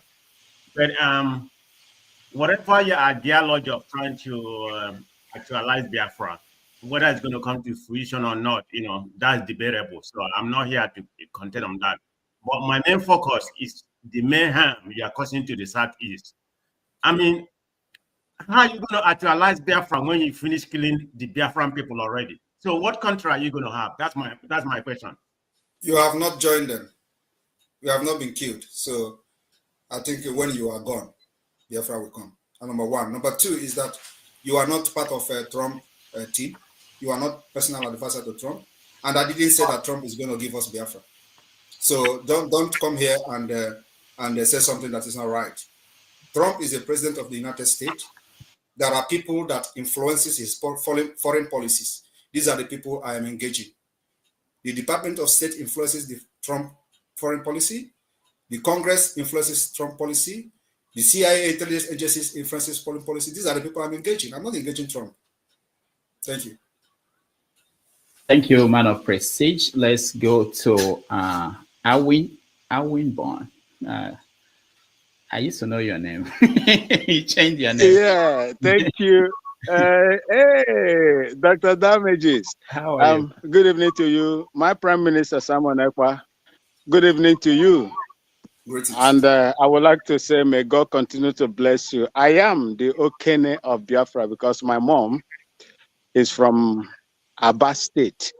She's an Angwa woman. I would like to ask you this, my Prime Minister. Are you the first Prime Minister to organize or invoke a republic in exile? Thank you. Thank you very much. I am not the first Prime Minister of a government in exile, and there are many countries that have regained their independence or restored their independence or sovereign state through a government in exile. So the only thing is that what we are doing today is very different somehow, because a country like Nigeria needed a very drastic measures that we are using.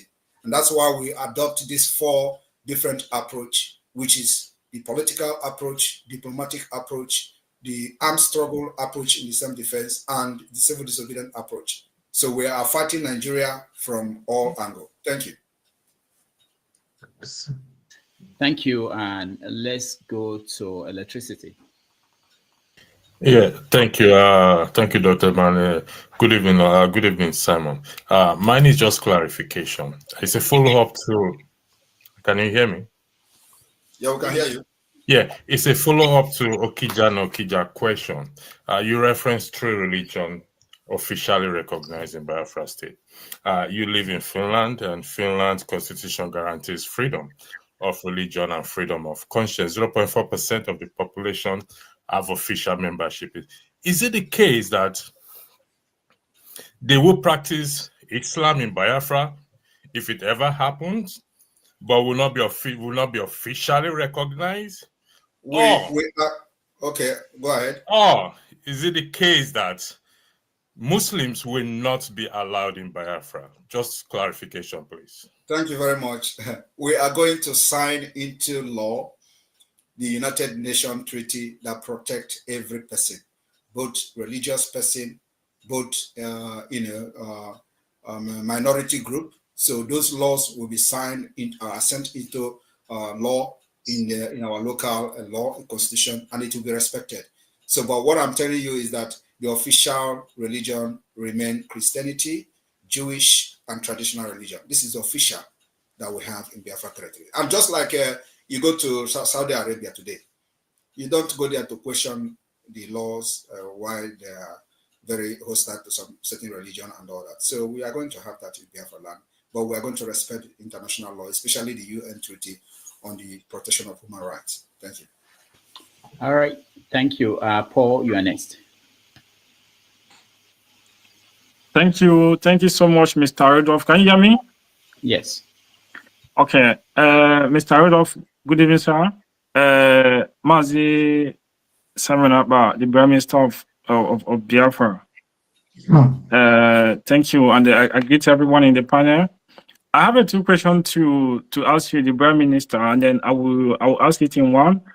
The sit at home is only being done in 5 eastern part of Nigeria, but as we are told, the Biafra constitutes the old eastern region.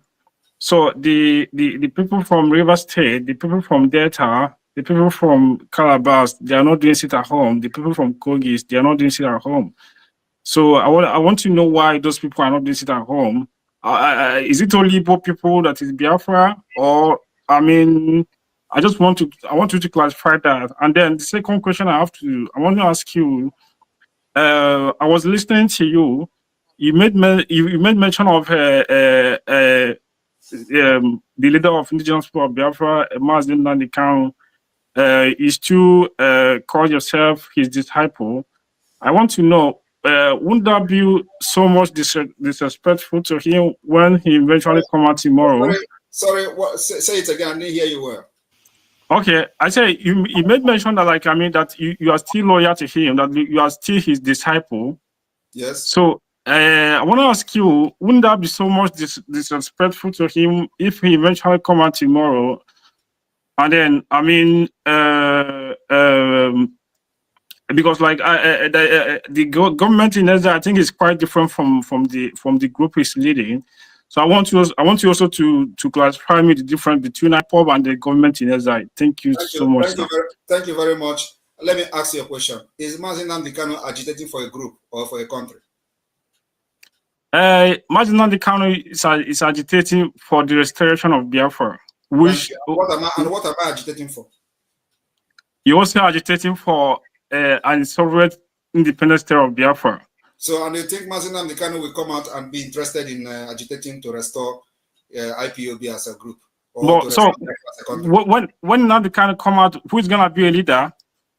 It is not about who is going to be a leader. I think he's going to be very, very proud of how far we have gone, because his admiration, his aspiration and dream did not die. So as a leader that he is, he already is coming with Biafra. I told people that Mazin Nnamdi Kanu will come out in a historic way. Biafra will be the restoration of Biafra. Listen, let me answer you. The restoration of Biafra will be declared, and the document will be generated. Mazin Nnamdi Kanu said severally, when he was being asked, when are you going to declare Biafra? He said, people of Biafra have not given him mandate. He was asked again by this Rudolph here that when is he going to start engaging the United States? He responded, which the video I watched in the beginning of this program. He responded that the people have not sent him to go to the United States. Well, right, Rudolph, if I'm wrong, that was what he said here. So here today, the people of Biafra have given me mandate and given the Biafra government mandate, and he's part of it. So if he come and distance himself, that's a different thing. But for the fact that he's fighting for Biafra, and because of Biafra, he's being incarcerated, I believe he should be proud of how far we have got today within 2 years. Within 2 years, we have been to that America under the mandate of the Biafra people, 50 million people of Biafra given to us. Where for the past 8 years, or before he was granted that interview, I don't know which year was that, but at least he said that the Biafra people have not given him the mandate. And that was the early stage. So today, over 50 million has given us the mandate. And that's why we are engaging the United States officially. That's why we are having this convention officially. That's why dignitaries from around the world will come to Finland for this part. If you don't know that, you know it now. That are going to be dignitaries, they're going to be policymakers that will come to this convention, and it's going to be live. So everybody will see them and know who they are. Okay. All right. Let's go to Tone, you're next. Yeah, good evening, Mr. Ekpa. Right. My thing here, let me just make clear before, so that you know where I'm coming from and who I am. I am a full-fledged Igbo man. I'm from Anambra State. I it kind of worries me when the Biafran movement assumes that everybody that speaks Igbo, that is an Igbo man, agrees with your ideology. First of all, I'd like you to understand, because even during the war, you are not born, young man. You weren't born. A lot of people that are crying IPOB, IPOB, don't even know, they don't even understand the history, the background, what led to the Civil War, what led to the first coup. But then that is another. All I'm just going to appeal to you, with all due respect, is your policies and your utterances are causing a lot of instability and insecurity. People, we have seen videos, and you're denying it that it's the zoo and all that, blah, blah, blah, blah, blah. Your directives are causing people to be attacked when people refuse to abide by this sit down home and all that. They are being attacked, their businesses are being destroyed and all that. And you sit down there to tell me that they are not real IPOB. Let me just say to you, can I respond to you, please? I am not part of your IPOB shenanigans. What I'm for is for the South, the Igbo people to be economically strong so that we will have a voice. And then we talk about whether we want to move or not telling people, talking about violence and all that. You know nothing about the military. You've got no military training. You've got no military training. You've got nobody. Listen, nobody voted you as a prime minister. Some group of people came together and gave you the title. The title prime minister is inconsequential. The most important thing is releasing that young man that has been kidnapped, because your utterances is not helping out. These people are going to hold him, and they probably might kill him. Let's tell ourselves the truth, my brother. You're not asking. That's all I just wanted. What is the question? What is the question? The question is, my question is, when are you going to stop your directive and asking young men to go to their early graves? It is not right. When you don't buy, because you know having book by your side does not make you educated. It is not right, Mr. Ekpa. It is not right, with all due respect. You sit down there in Finland, you're directing them to go to their early grave. That is wrong. You never buy now. All right. Thank you, Ton. Kene, you're next. He come here with books as if he's educated. He's an idiot. The Prime Minister of Biafra land. I greet you, my brother. Welcome here once again. Last time you were here, I asked a question strictly on your plans on how to secure our people, especially the lives and properties of the Biafran people. And your response was very marvelous. And I've seen the result of what the ESN under your leadership is doing in our land. Thank you once again. Biafra Liberation Army. Yes, Biafra Liberation Army. Sorry. Mata Bieile. Thank you once again for coming today. And as we all have witnessed, some of our saboteurs, they are meeting their ancestors or their creators on their own accord. Thank God, God is doing the wonders for us. And I will especially thank you for how you guys have deterred the IDP camp that they brought or they wanted to bring down to Imo State. Thank you for that job. And again, I come with the same question, but in a different way today. Today we have army checkpoints in Biafra land. I think there was this YouTuber that went around counting army checkpoints in our land, and it's just so annoying to see this kind of thing going on in our land. And I saw a video where coal is being mined in one community in Enugu State, I think Udi area. My question to you is, what effort are you guys doing to making sure that our resources are being preserved? And especially that these good for nothing Nigerian army and police that are everywhere on our land, aiding kidnapping of our people, that they are being sent back to wherever they come from. This question is very, very important because it bleeds my heart if I see this thing going on in our land. I believe in your ability to, get their senses back to where it's supposed to be. So please, my brother, I will want you guys, if you choose not to answer this question, that is fine, because I know you have your way of doing things. But I want to encourage you to continue your good work. Somebody asked a question, which I don't see that as a question. I see that as maybe he just woke up from sleep. That if you are not here, who takes over from you? And I answered from the comment section that the likes of Kenne are in millions waiting to take over. But nothing will happen to you, my brother. Thank you. All right. Thank you, Kenne. All right. Thank you very much, Kenne. Well, I would say that the checkpoint, we continue to dismantle them, and it is not going to stop. We know it's going to take a long time. Like, you know, Nigeria is a country with 3 trillion naira in defense. That is the country we are fighting. So trying to defend our people from this kidnapping and all that. So we will continue to engage them. Like I said, what we are into now is called the war of attrition. And they know better what is the meaning of war of attrition. And if they are ready for that, we are in for it. So it's going to take time, but we are going to win this war. Nigeria can never win this time around. So those checkpoints will be dismantled. It's going to take time, but it will go. The only thing I say is that those who are coming to those checkpoints to enforce the disappearance of Biafrans, I don't know what they are going to do at the end of the day, when we are going to sit on the round table to discuss the partition of Biafra and Nigeria. What would they tell to the Indian more when they are there? That the reason why they fight for no reason. Because at the end of the day, Nigeria, as I'm talking to you today, Nigeria know they have lost this to Biafra. So, and after the December convention, we are going to start, enforcing the eviction of Nigeria interests within the Biafra territory. What are these interests? This thing you said now about the mining of the coal, this what you said about the exploitation of our natural resources. We'll engage them. And let me also tell you that in case they don't know, we are coming for tax collectors. You will never collect tax in the name of Nigeria. Very, very soon.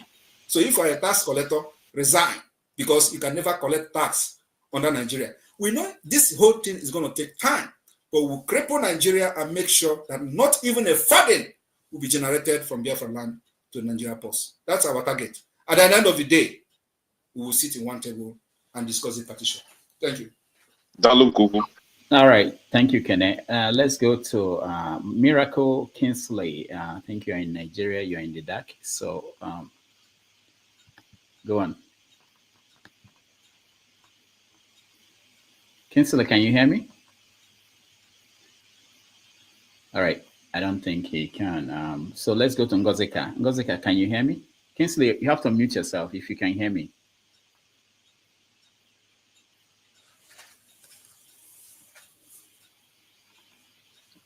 Okay, Kingsley can't figure that out. For now, let's go to iconography. You're next. Okay, can you hear me? Yeah, go ahead. All right.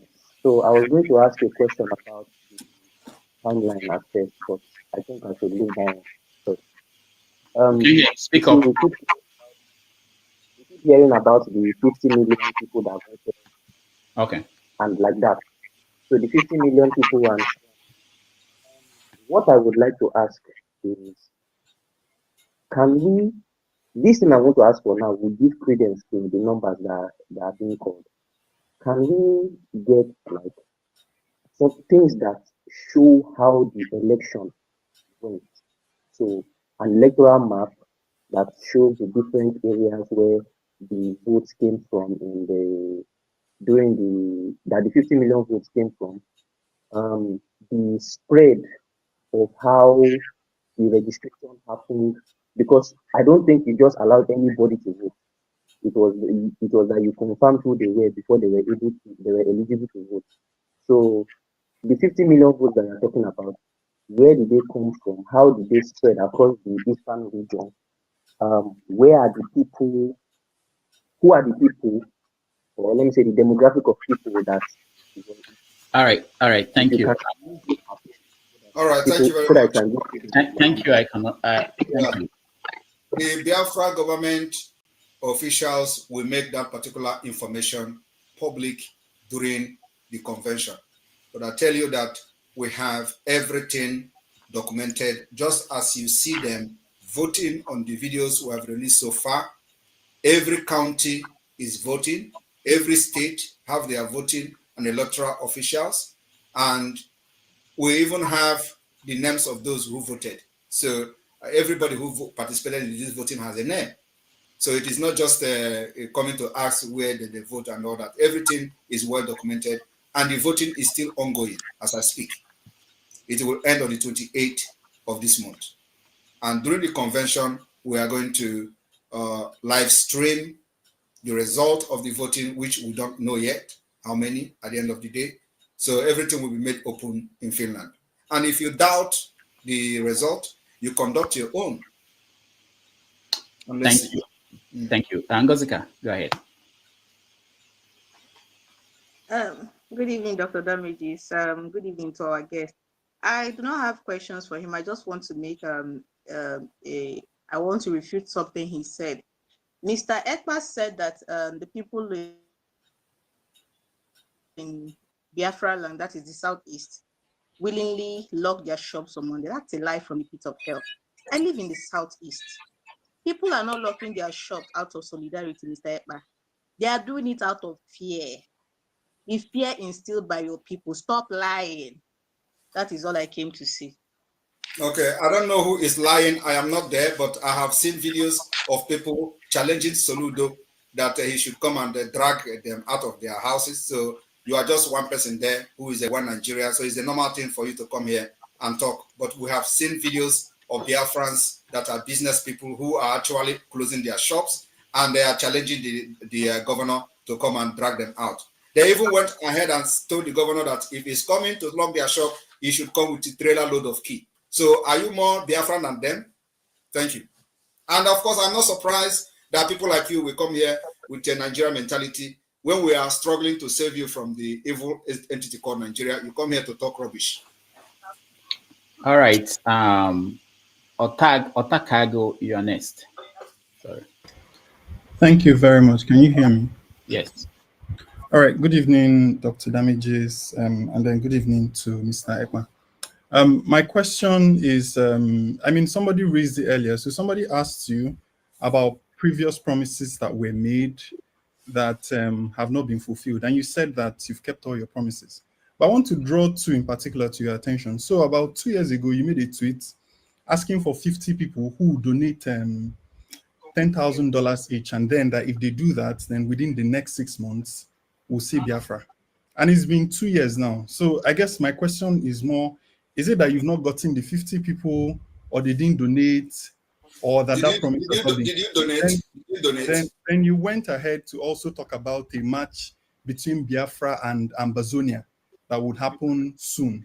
And it's been about 2 or 3 years and we haven't seen it yet also. So, clearly, if we follow this, it means that you've really not been keeping the promises that you've been talking about. And then going on to this war of attrition. Can I address it before you make me forget? Let me finish. When I finish, then you have all the time to address me. Then this war of attrition that you're talking about. All right, Dr. Damage, let me address him. First of all, he talked about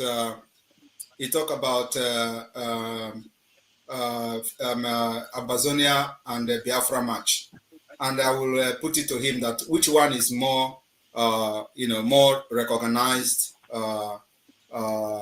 thing between Biafra and Ambazonia, when we have what we call Biafra and Ambazonia Helsinki Declaration in 2023 here in Finland, in Helsinki. Ambazonia and Biafra went into official signing of alliance, and it happened in Finland, and it is called Biafra Ambazonia Helsinki Declaration 2023.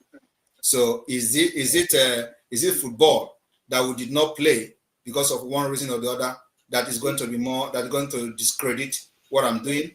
And then also he talked about what is the other thing he said that did not happen? What is it again? Can somebody remind me? Because that's why I want them to put these questions one after the other. Yeah, I think he was talking about I don't know, coin, or I'm not sure. I was trying to control. You see, that is the point. That is the point, because I want to address that as well. Yeah. But anyway, so the point is that every promise I have made, I have all fulfilled all of them, and even better. I remember now. He talked about the money, that 10,000. Okay. So I wanted to ask him a question. if he actually paid 10,000 to me, because that is only when he will have the legitimacy to ask and inquire about what I did with his 10,000. But if he did not pay me 10,000, I will not answer that because it is irrelevant.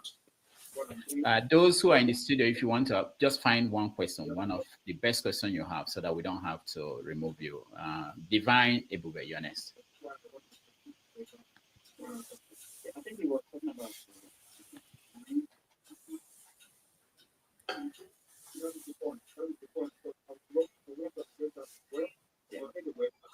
Good evening, everyone.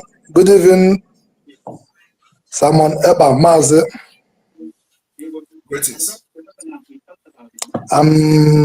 At the first time when all this was happening, I was not supporting Biafra, but at the time, I sat down and watched. I see that your work is fine. You are doing a great job. I must commend you for that. And I believe that your work will be done. Biafra will come. I want to use this opportunity to tell you that we need to close every political party secretary in Biafra land. Because I believe in your work, I believe in your action. We need to close every political secretariat in Biafra land to show them that we don't want that their policies, that's their dirty politics, terrorist politics. We don't need it in Biafra land, and that will be okay for us before December 22, December 2nd, the declaration of Biafra. All right, thank you, Divine. Thank you very much. Of course, it is part of the delegitimization of Nigeria that we are doing. So at a point, it is a step-by-step thing. So we are. You think that at this stage where we are now, that election is going to be holding, Nigeria will conduct election in Biafra land? It's not possible. We will give them chase of their life at the end of the day. And there was a question somebody asked about sit at home. Why is sit at home is not in other part of Biafra? It is not only sit at home that is not in other part of Biafra. Also, the armed resistance is not yet open in other part of Biafra for a reason. The reason is one, the resource reason. Two is that we want to start liberating Biafra from a particular place. So, and the place we choose to start liberating Biafra is in the hinterland. So now, if you watch what is happening, we have actually almost liberated the Biafra from the hinterland. We have the Biafra government is completely in charge of the hinterland, and that's why the governors are crying. And so, if you follow what Sowore said just recently, you understand that practically the Southeast have actually left Nigeria. It's part of this particular. Can I ask a question? Let me ask only one question. After the declaration of Biafra, what is next? How do you think this will be? Will this lead to war? No, we are already at war. The only thing you'll be asking is that what kind of war are we fighting? Are you not seeing that there is bombardment in Biafra land? There is a Tokuno jet bombing people, bombing villages. We are already at war. The only thing is that we are defending and resisting them. So it is going to continue like that. After the declaration of Biafra, what we intend to do is to use the documents that we're going to generate from this convention to pursue the diplomatic and political means of the recognition of Biafra as an independent state.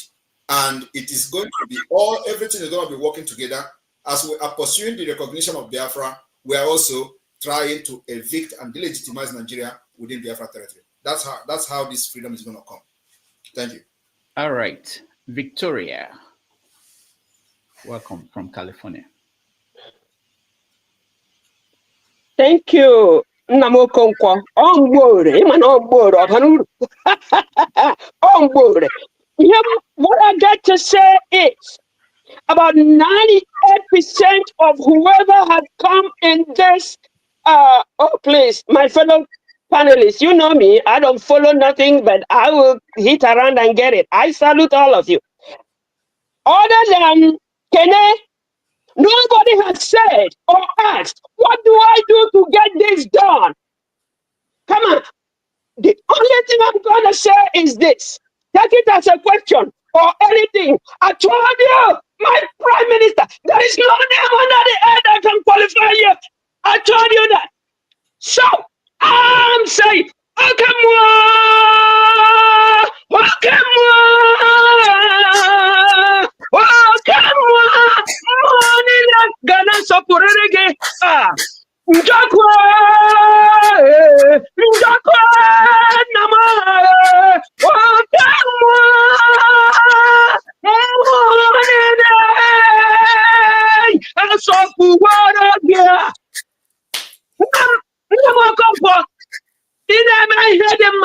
aka oge mụ jiri nke iji jiri gawa Chineke n'onwe ya jiri gawa.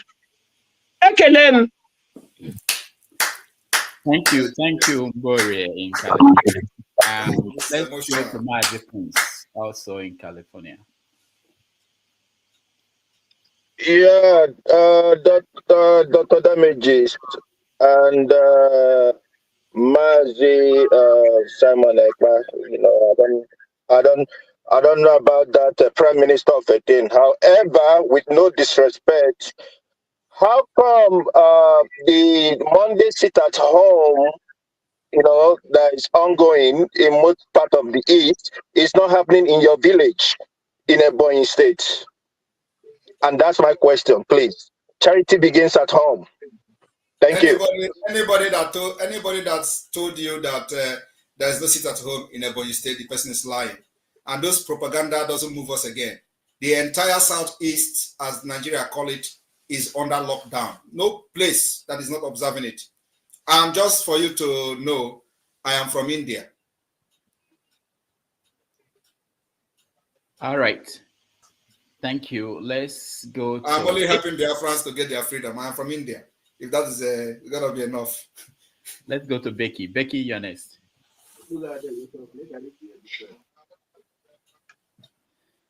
Thank you, Dr. Damage, for giving me the opportunity to come to your studio. Actually, I come here to honor His Excellency, our Honorable Prime Minister. What really triggered me to come up here, our Prime Minister, thank you for everything you are doing for us. God bless you. And you will live long and eat the fruits of your work. What really triggered me to come up is a question that somebody asked before and said, who are those 50 million? I come here to tell you that me and my entire community in all the Edo states, I am not an Igbo man, but I am from Edo State, Edo Biafra. I am an Edo, I am born in, I am a Biafra, but from old Edo State, which is now Eden State. Me and my entire community, we voted for the referendum of Biafra. A lot of kingsmen in the Edo, a lot of Enoge, they were very pleased. Even the time they were uploading picture, they sent their picture. Chiefs, they sent their picture for me to vote for them, for me to assist them for the voting for the Biafra referendum. I'm telling you that the entire old Edo State supports His Excellency for what he's doing for us, because he's here to give us that freedom we have been fighting for. We have been a slave in our own country. Do you know what it means for your mother to die of ordinary stomach cancer in that contraption called Nigeria? Stomach cancer is like an appendix here in Europe. I live in Germany. Stomach cancer is just like an appendix, but in that contraption, that war zone called biological Nigeria. Sorry for that word. I don't. You said no insult here. I'm not insulting anybody, but that is what it is. You will go out in the morning. It's a war zone. When you go out in the morning from your house, you will not know if you will come back home. Do you know how many people have been kidnapped in my community? Fulani killed in my community. So I see somebody that come out and fight for me and fight for the future of my unborn children. So you that is asking that question, shame on you. If you are from Igbo, if you are Igbo speaking Biafra, shame on you for not supporting our Prime Minister for the good work that he's doing. Because we we are proud of His Excellency. We are proud of what he's doing for us. We are proud for the fight he's fighting for us, for our people. All right. For that woman that is going out there with 3 months baby on your back, you will be inside the sun, you will be inside the rain, hawking with everything that we have in that country. But everybody is suffering. Now you see somebody that come out to fight for you. Instead of you to support, you are there asking stupid questions. Thank you very much. His Excellency, my Honorable Prime Minister, I'm here today on my knee to say thank you. Thank you for fighting for me. Thank you for everything you are doing. All right, thank you. Thank you, Becky. For those watching, please like and share so that more people can see this video and this opportunity to have a conversation with Simon Eba. Let's go to Michael. Michael, you're next.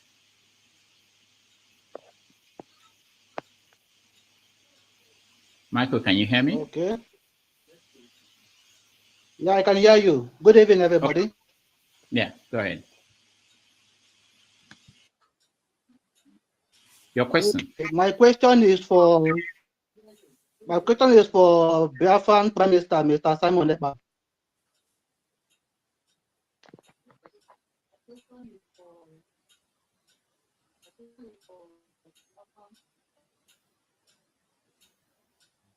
Go ahead. Go ahead, Michael. All right, let's skip Michael. I think he's... Michael, can you hear me? Can hear you. All right, we skip Michael. Let's go to Agolo Nwa Henry. You're next. Okay. Good evening, Dr. Rudolph. Am I coming out clear? Okay. Good evening, my Prime Minister, His Excellency, Mazi Simon Ekpa. I called into the program not for any question, but a testimonial of what is going on and how it is. First of all, coming out is something, that's why I and Dr. Rudolph had a little off and on. I'm calling from the homeland and from Biafra land precisely, and I can tell you that it is testimonial of what's going on. Before the arrival, for those of you, because most of you saying this, most of you based in America, you based in USA, you based in Europe, you're not in the homeland. But I will tell you this for free today that EML, Edeji Benwe, and that thing is what I'm here to tell you. Understand? Before the emergence of PM, we know how the zoo, then we know how here has been. We know how the zoo has been. And since the existence of PM, who can testify how the zoo has been, which is of good. I'll use the answers as an example because most of you may not experience answers, but you heard and watch of it. Now, what caused answers? Military and a young boy in a white Hilux, in a white Lexus. Now that caused answers, and during answer protest, which is a civil demonstration, youths were gone down. You understand? And up to today, justice for them is of nowhere. All these things are happening in the homeland. We know how youths are going down on daily basis. And now that Prime Minister has emerged, I can tell you this for free that of this axis is very cool. Of this axis is very cool, not like before anymore. And kudos to him and his team and what he's doing. Kudos to the Biafran Army. I'm going to say that because I am calling direct from the homeland, and I'll tell you that we are feeling it. We know how everything is. We know how bad it is. We know how everything from checkpoint to checkpoint. I will tell you for free, when I and my friend were driving just for nothing, we were, like, should I call it, because that thing is an illegal kidnap. It's not, it's an illegal arrest. That thing is something else. We are taken from one ISO to another to Upo division, where we were collected money for free for something we do not do. For All right. example, that's Nigeria for you. So whatever our Prime Minister is doing, kudos to him and every other Igbo person or every other reasonable person. You can see North, for example. The North has gone. Here where we are, the North are coming out from the North to this side, the young ones. I got the opportunity to interview one of them. I asked what brought you to this side. He said the parents asked him to leave, that the elderly ones are asking the young ones to leave. And I asked him why, and I already know why, but I'm asking him to confirm what's going on. it now seems that they are running out. It means that the Boko Haram have taken out the north and the youth cannot stand it anymore. The older ones are asking them to leave, and truly they are leaving. But we, in our own ground, we are standing firm. And I want to tell each and every of us to support His Excellency now, because now we have the key. I don't know, after saying this now, I don't know how it's going to be, but now we have the key. We have the key now. Support him financially and every support that he needs. Let's push this now for human betterment. Thank you. Kudos. All right, thank you, Agolo. Let's go to Tobias. Please, your question, sir. We are running out of time. He has spent over 2 hours. We agreed on 2 hours. So just go straight to your question. Tobias, you're next. Yeah, Dr. Damage, good evening, everybody. Good evening, Prime Minister Simon Ekpa. Greetings. Yeah, I just have few questions to ask because one question. Why few? One question, please.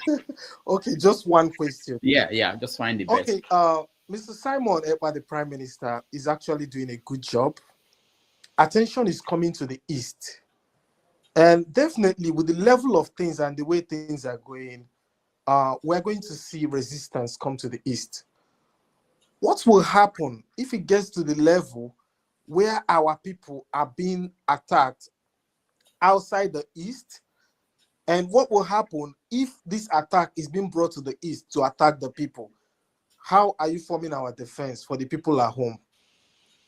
The defense is a security issue that I will not defend. I will not explain here, but we are ready to defend our people. And let me tell you that the war is actually happening already.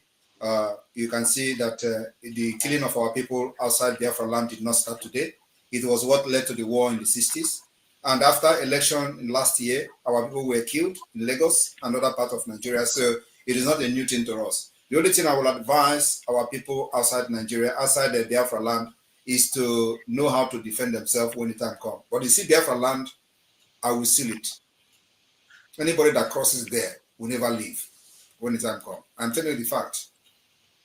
Biafra will be protected. We will seal Biafra land, and let me just keep it here. But yes, we are already in that war with them, and we will defend our land to the last drop of our blood. No, Tobias, we can't get it 2 questions. Let's go to Emma. Emma, welcome. Thank you, Dr. Rudolph. Thank you, Mazi. I am in U.S. Army for 10 years now. So I'm from Anambra State, live in California. I have been seeing things happening in Biafra land, like Fulani terrorists, how they invade the farms, and all the atrocities they are doing. So based on like let's say 5 Eastern governors, I believe that the reason why most of them, like people like Soludo, people are not paying too much attention to him, is because they are failing the people. They are not delivering according to their promises. So now I feel like what will make our people not to be divided, but to come together and support you so much will be if you find a means to provide some level of great values in terms of, and I believe it's super easy. For instance, if the diaspora, they contribute, let's say, $10, $500, $1,000, we raise such a money, build a technological school in terms of, I'm I know that no kind of well. So, but there are other things besides Elwell in terms of technologies, because I want to use Israel as an example.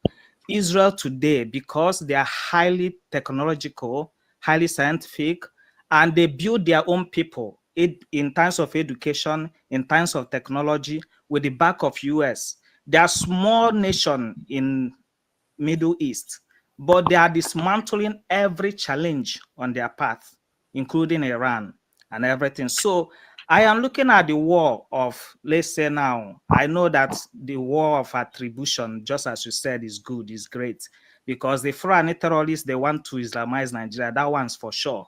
And they are doing all kinds of atrocities. So now, if there is a way, since our people are suffering, if there's a way for diaspora contribute money, like, you know, maybe in terms of agriculture, scientifically raise a kind of a All right, support or Emma, can you round up, please? okay. So my question, yeah, in rounding up, that's my own suggestion. If there's a way to help people back home in terms of economically, you know, and also No. Also, thank you, Emma. All right. Thank you very much. This your idea is very, very good and very nice and sounds so lovely when you are hearing it. But unfortunately, it is not possible under Nigeria. And that's why we have to do everything to get our freedom, liberate ourselves. And then this kind of idea you are talking now is why we are fighting what we are fighting, because it can never happen under Nigeria. Nigeria can never give you the atmosphere, the opportunity to create this kind of ideas and life that will help you to develop innovatively and to compete among nations. It is not possible. And why is not possible? It is not possible because Nigeria have only one agenda for this whole 100 years of Nigeria. The only agenda they have is to Islamize Nigeria. And then they will begin to do whatever they want to do. So the issue of this particular, building, and if you, in case you don't know, Nigeria have a center to eradicate this thing you are saying now, and they call it a center for eradication of innovation and embracing Sunai. I don't know whether you are aware of that. Are you aware that they have a center to eradicate innovation? Google it now. Google Center to Eradicate Innovation in Nigeria. You're going to see them. They have it in Yoruba land. So you see that the ideology, the idea is not really, it is not compatible. Now you are bringing idea of developing, building something, some kind of technical center or scientist center or innovative center. While Nigeria Constitution under Islamic law, they have a center to eradicate it. So you see, it is not working, and this is what we are shouting about. So many people don't actually know this, but those of us who know, that's why we stand on our ground. That thing that is going to happen tomorrow, let it happen today. But our people must be liberated this time around. And we have the template to get Biafra out of Nigeria. Thank you. All right. Thank you, Emma. Let's go to Samuel Nande here next. Dr. Damages, I believe that history will remember you. And thank you for hosting interactive conversation among brethren. Thank you very much, sir. And I want to say a very big thank you to Mazi, Simon Ekpa. Thank you for all that you do. I will be very direct to the point. I have just one question, like Dr. Damages has limited everyone to. In Igbo land, they say Igbo Heze. That's one thing they say. They say Igbo Adi Honotu. But I love Mazi Nnamdi Kanu in the sense that he was able to bring some kind of unity among Igbos. And he was able to promote the fact that that's a lie in the Igbo Heze. And that leads me to my question. This is my question, Mazi. I got to know you through Nnamdi Kanu, or I should say you came to notoriety through Nnamdi Kanu. And the thing I noticed about Nnamdi Kanu is that he has great respect for Ojukwu, for example, and from some people. But while you were speaking, while you were delivering your speech, you made a comment that you might not be inclined to listen to Nnamdi Kanu because he is incarcerated, which is true, which I believe on that comment. But you made the second comment, which is what I wanted to clarify, that if Nnamdi Kanu is free, he has to come to Finland before you can sit down and listen to him. That sounded, with all due respect, a little bit out of place because if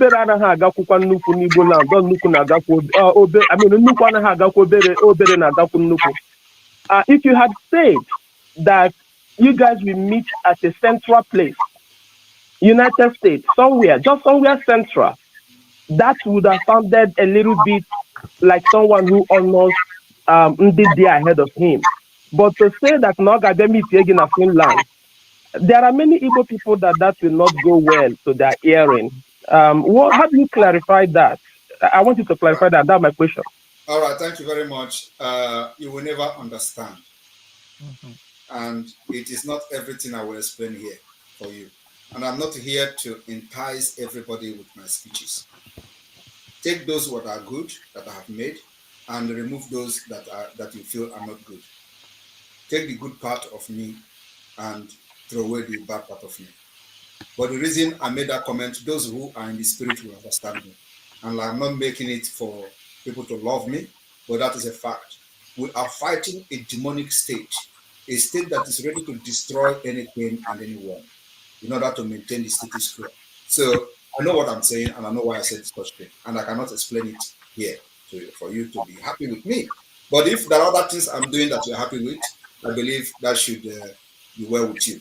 But one thing you should also know is that what you don't know is bigger than you. All right, thank you.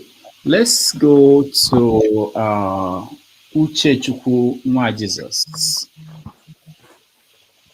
Good evening, Dr. Damages. Good evening, my Prime Minister. Greetings. I salute you. Oh God, I salute you. I'm saying that I am in the homeland. Somebody asked, what about that? How many people? How do you know people that voted? The people, I participated in the organizing people to vote. The people that voted, they have name, they have their home, they have their villages and everything. And a lot of people are willing today. People are rushing to be voted. So any person that is asking that question is making a mistake. And if you stay in London, you will only know about London. You don't know what we that are here are passing through. So my question now is, my Prime Minister, it was since 2021 we got to know each other. Even if you check your mail, you will still see my mails to you. And we have been following this together while I was in Lagos and all the other places. My question is now, we are going to declare on the 2nd, we that are on the ground, where and how are we going to lift our flags so that people will know that something has happened here?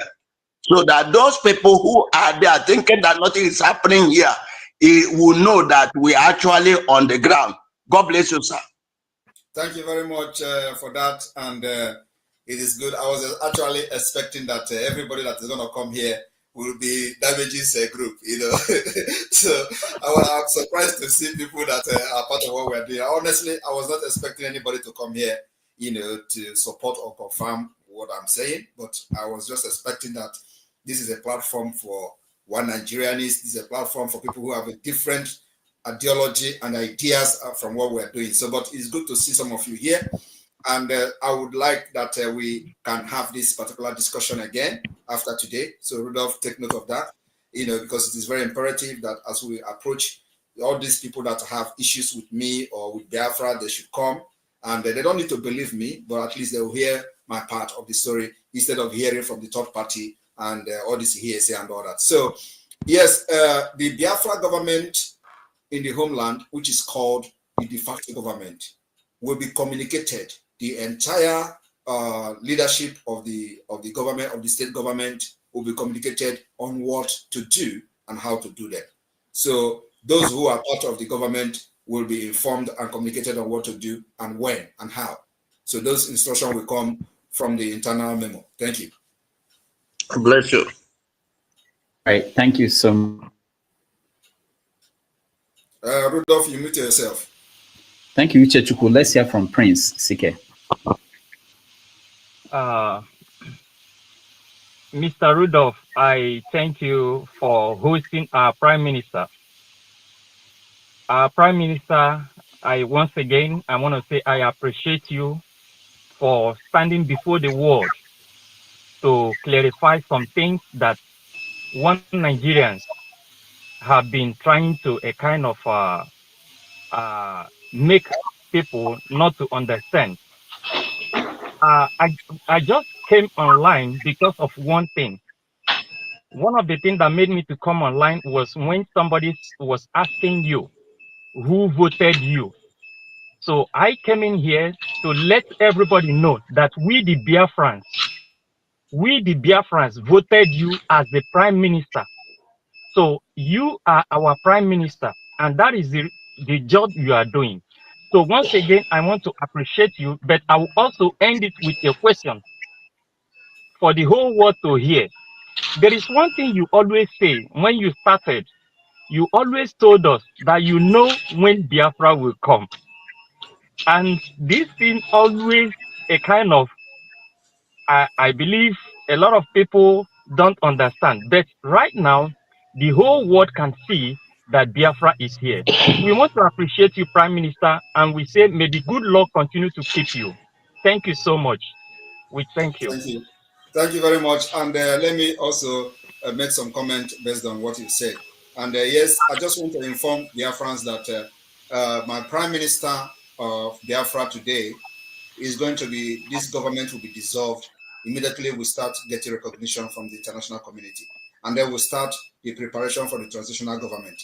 That is the reason we have the de facto government functional. The structure is already in place. So as soon as the recognition start coming from the United States, every other person follows. The United Nations follows. And that will start the preparation for the transitional government. So those people that are putting their coach in a very high place, like Ngozi Okonjo-Iweala, all of them, they will also be running, and that's when they will know that they are Biafra people. But of course, everybody will put their hands on the deck for us to have the desired nation that we have all fought for. So as soon as that happens, the government in exile will be dissolved. Thank you. All right. Thank you, Prince CK. Dr. Chidi, you're next.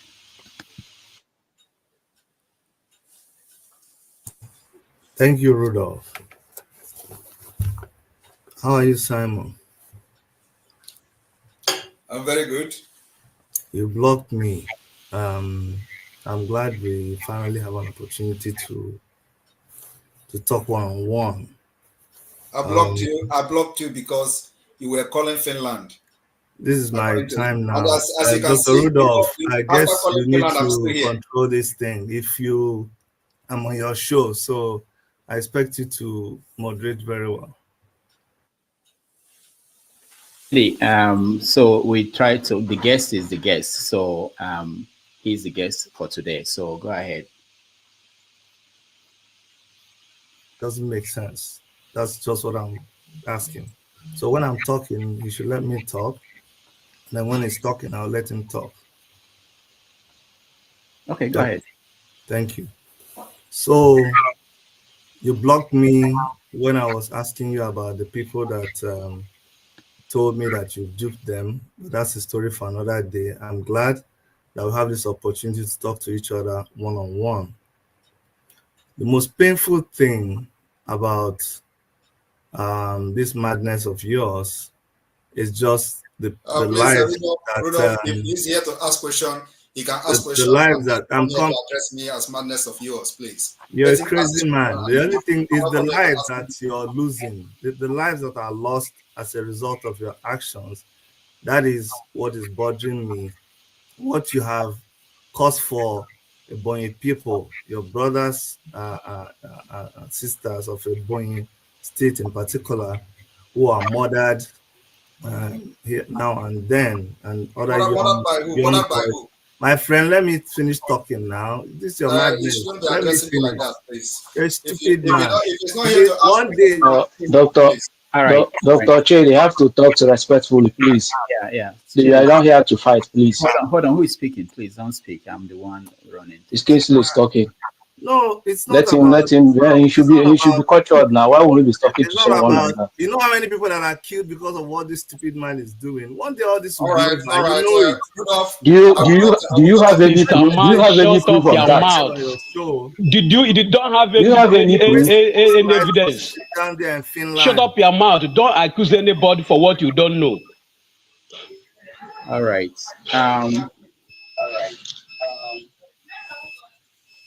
I'm sorry, guys. This is not good. I don't entertain people who are not moderating, trying to help the moderator.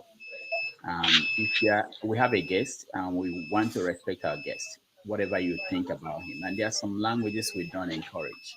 You can ask your question, any question you want, but you don't have to use words like stupid, and it's not acceptable. Not on this platform. I know that in the past people have. So I will bring back Chidi, but I will make sure Chidi make sure that just give us your question, whatever question you want to ask him. Don't use people should not use those kind of languages. But before I bring back Chidi, let me go to Annie Zubike. You're next.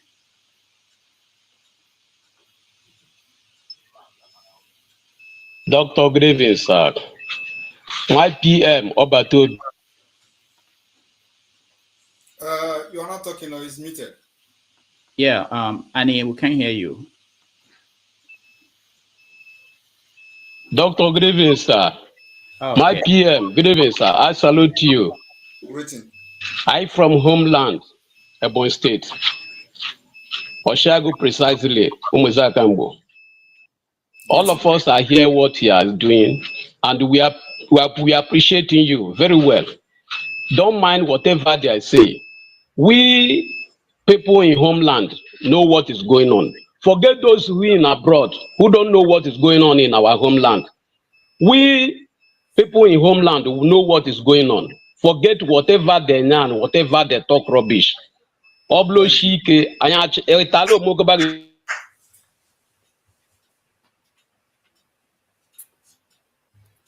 Thank you very much. Thank you very much. Education. All right, Annie, thank you so much. Let's go to Revolution. You're next. Yes, I don't know if you hear me, Doctor. Yeah, we can hear you. Yeah, good evening one more time, and Samuel Ekpa, well done, sir. Greetings. You can see the underlining of my name, Revolution. I always support anybody who is trying to help Nigeria, because that country has been brought to nonsense. People are just fooling themselves. And I want to say I'll be in Finland on the 2nd of December. I live in Sweden here. So anybody supporting anything that will bring sanity into that country, I'm behind you, and you can see. Great. You can look at it very well. It's not just talking. So I was just listening, but today you have cleared so many things. I know some people are saying sit at home is causing this and that, but there's no freedom without bloodshed. Yes. Thank you, brother. Thank you very much. All right. Thank you, Revolution. I'll go back to Chidi. So Chidi, Dr. Chidi, please go straight to your question. My brother, the reason why I came on is because I don't even know, out of respect for you, Rudolph, because I invited Simon to my platform. We had an interview, but when all these things when things started going south, and I'm going to try to control my language out of respect for your platform, but when he derailed, as I think he did, we never got an opportunity to have to address him. So all I'll say in a few seconds is that I feel sorry for what the struggle has come to and what I believe he has made the struggle. And I just pray that one day we will all wake up and this nightmare of Simon Ekpa will be over. I just plead for Biafrans to just be.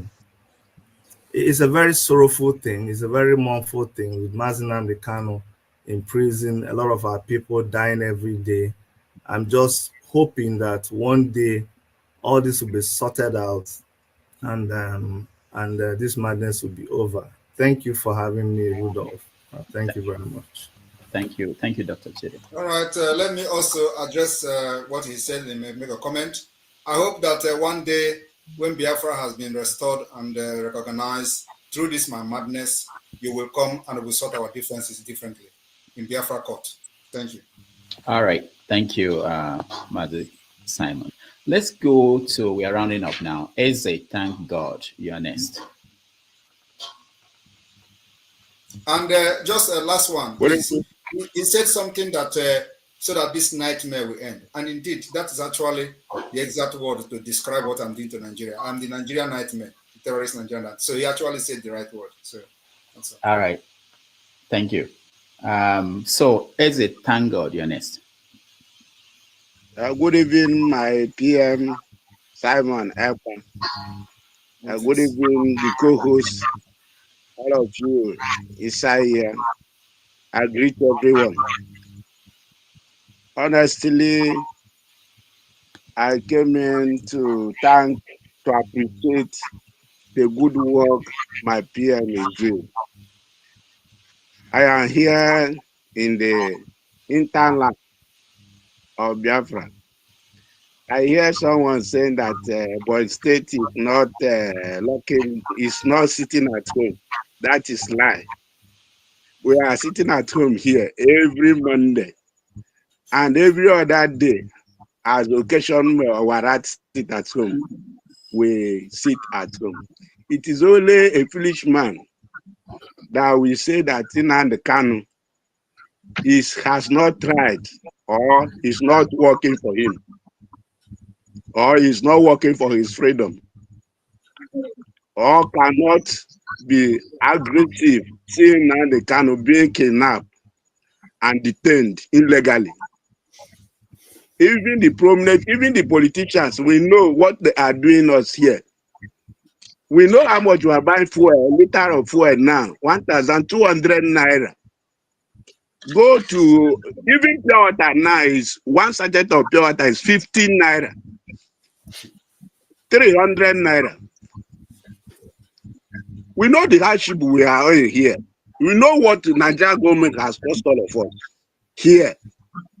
So whoever is talking otherwise is an agent. For me, is an agent to Nigerian government. Even the politician is advocating for Nnamdi Kanu release. Even as we see them as wicked as they are advocating for Nnamdi Kanu's release. So what about we? That we feel that we have been marginalized by those politicians who does not want us to preach. Because one politician like this will be packing money. You will see him with how many kilo, with how many convoy. But you are not seeing, you are not feeding even a meal in the day. What are you just even saying here? I appreciate the hard work of our Prime Minister and the Biafra Republic government in exile. And we will look forward to the declaration of the restoration of Biafra, 2nd December, because the suffering is too much. Where they release Nnamdi Kanu for us? Why are they holding him there themselves? Where they release Nnamdi Kanu so that everybody, if it is to divide the country, divide the country. If the country is too big for one man to rule, divide it. Let everybody go and solve your whole problem in his own region. What are they even talking, sir? Eze, thank you. We here is very aggressive. I just came in to thank Prime Minister, the government, our Republic government in exile. Kudos to them. Let them carry on. Because the suffering is too much. We want them to release Nnamdi Kanu. All right. What are we going to market to do on Monday? If Nnamdi Kanu is there, and then Nnamdi Kanu is soliciting for our freedom. And we know the marginalization they are in. How many people are killed in Eze, thank you. I'm sorry. We have to cut you short. We appreciate All right, you. let me just comment on that. Thank you very much. And one thing everybody should understand is that Nigeria government have this kind of pattern of or system of propaganda that never worked. Even during Mazinam Dekano, they will tell you, Abia State is not doing this. He is from Abia State, and there's nothing going on in Abia State, only to just try to demoralize people using this propaganda. The same thing now, Ebonyi State. These are the people who say, I'm not an Igbo person. They'll come to tell you, Ebonyi State is not sitting at home. But look at people from Ebonyi State telling you what the way it is, because they want to use that propaganda. Ebonyi is not observing it. The same thing they did to Mazinam Dekano. Abia State is not observing it. Abia State is not doing this. So those kind of propaganda does not move us anymore. Thank you. Mazi, do you want to continue or take a break? Because we have about 5 more people and then we round up. Okay, just we can have maybe 2 minutes break. Okay, all right. And you see that I have added 15 minutes to you. Yeah, I know. You did very well. Thank you. Yeah, and I have another meeting. I have a meeting I have to attend, but I will stay here till 3 hours, 10 minutes. Okay, all right. So we have like 20 minutes to go. Okay, so let's take a break, and then when we come back, we will finish up with people who are currently in the studio. Thank you so much for joining us. We appreciate all of you.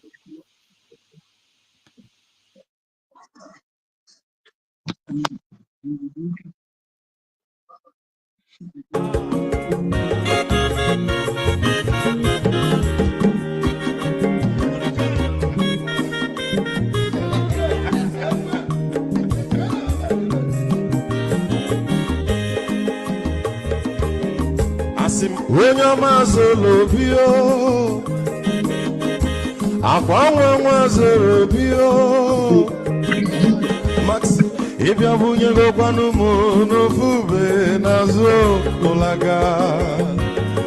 olaga ni piazugo, ulaga doni piazugo, akwa mwilo chio bikora puzo, kona bazia. Onyo mazoro biko abamba wazara dasari ibya unyane gana mo ulaga dori byazigo mo ulaga dori byazigo abamba wilo chilo bigora buzoro ona wazia. Mazi weko wamwe odogu no kwerezu neka onyomo nigadele mwa mazi ni mazi ibu go wuti baladi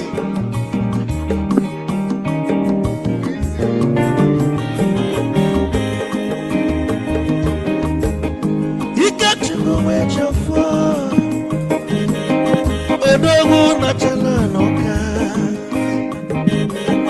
Ezi wane mliga delemo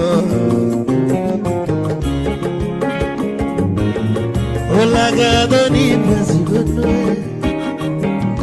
Olaga doni pezigo Amama wilo chilo Bigora muzo Anabaze Te Onyama zorode Abama wazara nesari Ibya muyana kwana mo ofube naru Mulaga doni piazugo Nazaboy Mulaga doni piazugo Abama wilo chilo Biko rapuzoro Anabazi Edobu kenenu bikechofo Ama kwa mnika bugodia Waligwe kwelo Ikechobo bele bege Hey, you won!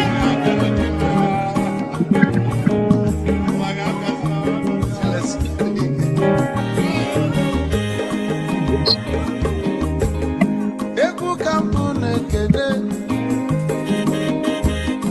Omogo ndi so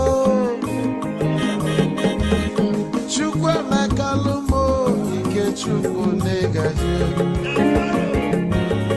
esi nwanne m ekene mi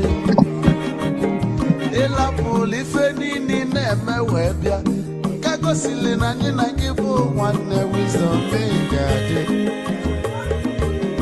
ka nne gị Mike ka ogobanya bụ egwu isili Maxi ọ bụ na-etiri egwu a malụkwa malụ n'imego m ife ọjọọ wee sị gị nwanne m ife ọkụ na ịchọlụ na ngeme Wisdom onume ekene gị gbamanwụ iyo iyo biko lapụ nabasị ya zoro zoro zoro zoro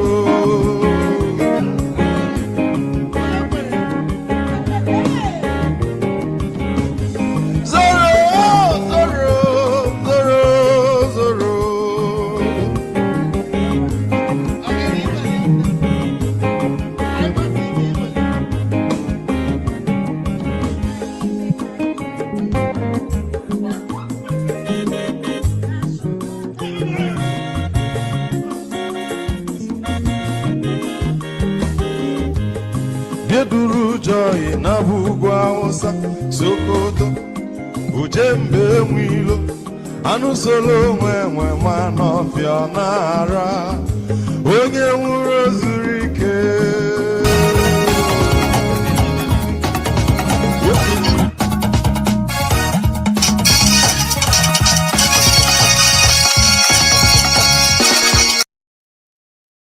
understand that the liberation of Biafra has entered the highest stage in the history of Biafra. Not even during the war. I am telling you, it has entered the highest stage ever. We want to conclude with giving the people in the studio an opportunity to ask their question. So if you're in the studio, turn on your camera, otherwise I have to remove you. So let me go to you, Samuel Namdi. Go ahead. Dr. Damages, thank you very much again. And the over 4,000 people viewing us, please, if you have not subscribed to Dr. Damages page, do that. Let's support our brother, for hosting this interactive session. Mazi, Biko Barum, I wanted to come back with a quick rebuttal, because I believe that before Biafran Orientation Agency takes root, you represent that agency. And you cannot, I do not think it is wise answering question pandering only to your base, because those who are not in your base might be larger than your base. So when I ask the question of a legitimate Igbo culture and honor system, and I said, Nnamdi Kanu ga-abịakwute gị na Finland, maka na nnukwu anaghị agakwa obere, isi na manọhọ in the spirit. Now, that answer didn't really give me the clarity I want, and that's why I'm bringing this rebuttal. I even suggested in my question that there could be a central place where you people will meet. I'm not the only one with this ideology. I believe there are many people, and Biafra, by the way, exists both in ideology and in actuality. So how do you appeal to people with different ideology as your orientation agency to get us involved? Because there were many people, like I said, I didn't know you, if not for Nnamdi Kanu. Nnamdi Kanu promoted you, Nnamdi Kanu blew your trumpet.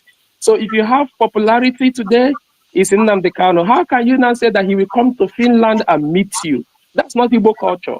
Okay. That's not Igbo principle. All right. If you are asking me a question about what I'm doing to restore Biafra and how I'm going to do it, and I did not answer you and address it, then you should be concerned that you want to know how I want to get your freedom.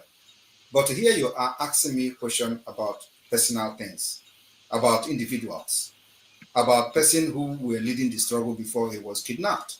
And I told you that this borders on security. And I don't expect me to come here and start telling you why I want Mazi Nnamdi Kanu to come to Finland. It borders on, it is the same reason I said I am not going to take instruction from him from the DSS. The same reason is the reason I said he must come to Finland to meet me. And he understands, if he hears this, I said, he will understand why I said it. So you don't expect me to come here and start elaborating the reason why I said he must come to Finland. it borders on security and his own security as well. That is the reason I say it does not mean that I'm disrespecting him or that I'm looking down on him as a leader or anything. No, it has to do with the interest of the struggle. It has to do with his own security and his own life as well. So when I made such a statement, like I'm not going to take order from him it is the same reason why I will not take order from him in DSS. It's the same reason I want him to come to Finland before I can listen to him. Because you don't expect me to start listening to him while he is Nigeria, where they'll be pointing gun at him and say, go and talk to Simon Ekpa, and then he will be telling you, Simon Ekpa, look, I'm a free man, you must stop Biafra. You're expecting that he is not going to come out today and they tell him, go and say, Simon Ekpa, stop. And then he come and say he's not in Afaruku, I should stop. And you think that it's going to be the same thing when he come out of Nigeria? The answer is no. So I'm not going to start elaborating this. Like I said, people who understand me when I said I will not take order from him in DSS custody, they understand why I say he must come to Finland. All right. Thank you. Thank you, Samuel. Adeniyi, you're next. Yeah. Good evening, all. I just want to welcome Simon. I see him for the first time. I'm a retired army officer, and Rudolph, I've been talking to Rudolph for some time, so I'm aware of the program that is running. Now, I want to ask a question, Simon. I'm a Yoruba man, and we all know what is happening in the country. And I believe in one Nigeria because I've served in the military, the armed forces for the country. I have a lot of friends from the east, from the north, from all over the country. So I want a better Nigeria. Now, what I want to ask you is this, Simon. If today we have a better system of government, are you hearing me? A better system of government that is taking care of both the welfare of the people and the security of the people across the country. Are you going to change your mind about Biafra? Because the problem in the country, let me just finish, because the problem in the country today is just bad governance. If we have a better system of governance that make institutions to work at local government level, where the basics amenities, basic services are provided to the people, education, healthcare, affordable foodstuff, good living condition, where all those basics are provided, and at the center, people are well represented across the country, so that nobody will talk of marginalization. Are you going to change your mind about Biafra? No. Why? Right, because Biafra is looking for a better government. Yeah, let me explain to you. Because okay. this thing you are saying is not possible under Nigeria structure. Even if, are you a Christian or Muslim? I'm a Christian. Even if you bring Jesus Christ to come and govern Nigeria, he can never change anything. Because even as Jesus Christ was born, he was crucified and killed by people. Now, Nigeria was not structured to provide these things and this leadership we are talking about. And that is the problem of many of you, because if you understand the problem of Nigeria, you will be in the forefront like Sunday Igboho fighting for the liberation of the Yoruba people. But because you do not understand that, that's why you are here to tell me if this work, if this happened, if this, where are you going to start? Okay, let me just answer you. Because me, I have gone too far. I have seen a lot in the country, and I have been trained to the highest level of administration in the country as a retired senior army officer. I looked at the problem of the country, and I decided to come up with a new constitution for Nigeria. I don't know if you can see a copy here. I came up with a constitution that takes care of all the tribes, all the what do you call it, all the groups in Nigeria. Please, if you are going to ever go visit Southeast, don't have your ID card though. If what? Don't ever go to Southeast with your ID card if you are in Nigeria army. I know there's problem in the Southeast now. We are trying to. I'm just advising you as person that is here. So I understand you. We are trying to solve problems now. You know one thing, Simon. When we got independence, we had problem in Nigeria when we were running parliamentary system. And how did the problem happen? The problem happened in the western part of the country. Today, if any group or any region decide to secede from Nigeria, and you don't have the right system of government, the same problem we are facing in Nigeria today, we will face it in any of the regions. Okay, so you believe the problem of Nigeria is in the constitution? Of course, that's why I have to write the new constitution. But that is not true. Let me explain. Now, let me explain. No, Adeni, we have less than 10 minutes, and there are 3 more people left. So yeah, let me address him, because his argument is based on the constitution, that he claimed that once he presents this constitution, Nigeria will work. Now let me address him. The problem of Nigeria is not constitution. And when I listen to people talking about 1999 constitution as a problem, I just laugh at them. The 1999 constitution has a provision where they recognize a lot of rights. So have they respected that? There are provisions for Nigerians that are protected under this constitution of 1999. Have they respected that? That's what I'm saying. Now there are a lot of loopholes. That's exactly what I'm saying. Why are you bringing another constitution where they have not respected the one they have? That's what I'm saying. If the one that bringing is respected and it is practiced, it will cater for all the regions. That's what I'm telling you. Let them respect the one they have first, which they have not respected. So what do you think? That one cannot work. I'm not in support of 1999 constitution. It has a lot of. But it is working to some extent. It is working on this exclusive. No, working for to the Israelites. The Israelites exploiting the loopholes to do things for their benefit. That's what I'm saying. That if if you and I, if you and I together now fight the loopholes, are able to block those loopholes and come with the right condition for the country will move on. Because if you go Biafra now and I go Oduduwa, and at the end of the day we don't have the right constitution for our various groups, we will still be fighting each other. No, you understand me? That is the point, because the Nigeria problem is not in the constitution. It is an ideological. Listen, let me tell you now. It's a historical, ideological, and a religious problem. So, and this cannot be solved under the current mentality that Nigeria has for many decades. It's a historic problem. So, as you are now as a military personnel, you know how you serve Nigeria. And then you compare it to the people in your status that are from the northern Nigeria.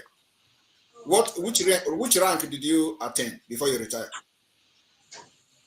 I think it was a colonel, but if you want me let's say he was a colonel. Now I will ask him. Did he think that if he is from the northern Nigeria and have probably the kind of education he has acquired under Nigerian military, he will retire as a colonel? Is a question. Yeah. You see, if there are a lot of things happening. Just yes, it is possible, or no, it is not possible. As you are now a Yoruba man, you serve the army and retire as a colonel. And before retirement, you have acquired a lot of education, including training. So I'm asking you now, you are from northern Nigeria. Would you retire with your experience and education? Would you retire as a colonel? Of course, there are a lot of people of my status. You are not that are even left as lieutenant colonel, that are even left as majors. You see, let us not bring sentiment to this thing. But that is the problem. Yes, you know, there are some people from my side too that left as major general. My colleagues too. You have not answered my question. My question is. I've answered you. I said the standard after you have reached the rank of colonel, it is politics now this time around and law. But that is not that. Yes. And do you know that it is the something in the educational system that is what we call the quota system in Nigeria? So how do you address that? And how do you think that the northern Nigeria are going to agree to the quota system? Now, the president is from your own tribe, and they are trying to bring a tax bill. Do you know the people that are rejecting the tax bill? There is no single governor from the southern Nigeria. Only the northern Nigeria governors have rejected the bill, and they have dropped it. So how do you fix a system like that? You see, it is no point wasting your time, your resources, your energy, and your life trying to save a failing marriage. And this marriage is not even a willing marriage. It was a marriage that was forced by the barrels of the gun. So now we are saying we are not ready to try again. and we are ready to bring everything down. As you are looking at me, I am ready to burn down Nigeria for the interest and the life of my people. And if I have the opportunity today, I will order the burning down from Aso Rock, because that's where the killings of my people are being planned. I will bring it down. And the luck they have is that I don't have a nuclear weapon or a ballistic missile yet. But if I have it, I will start from Aso Rock, because that is where the terrorism against my people are being planned. Once Aso Rock is down, everybody will rest. I will begin to discuss the peace. All right, Denny, we'll get another chance to have this conversation. So please let me go to other people because he has to go. I want them to be able to say something. Chief Chukwemeka, you are next.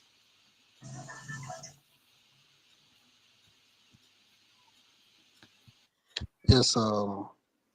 Good evening, ladies and gentlemen. Yeah. I greet you.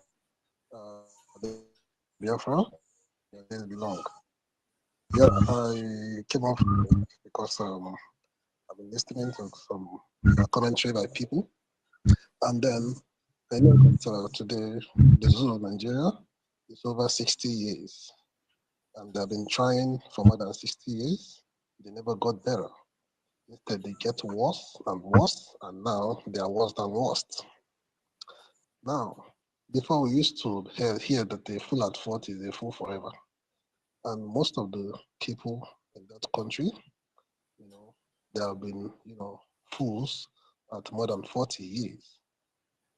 Now, I'll tell you, some politicians, they come to complain about the activities of the Biafra government.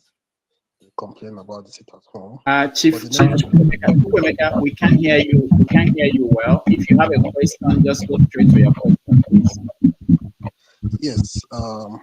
What I want to ask first, I want to commend the Prime Minister and his cabinet for what they have been doing for the Biafran people. Yes, and I want to tell him to keep it up, that Biafrans are solidly in support of the Prime Minister and the cabinet and the entire Biafra government. And I want to tell him that the sit at home is not as worst as the economic terrorism that the government of Nigeria is meted on the people, where they cannot, afford to even have ordinary a square meal. It's not difficult. People that own cars in that country, we can no longer drive our cars because you can't afford fuel.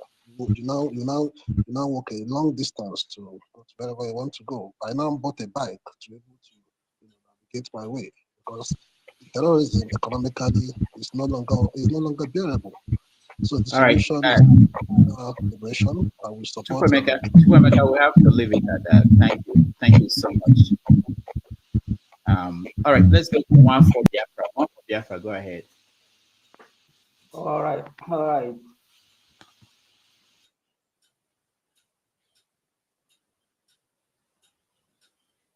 Rudolph, we cannot hear you. So one for Biafra, you're muted. I have the next 8 minutes. Yeah, no. One for Biafra, you're muted. Okay, can you hear me now? Yeah, go straight to your question, please. Yeah.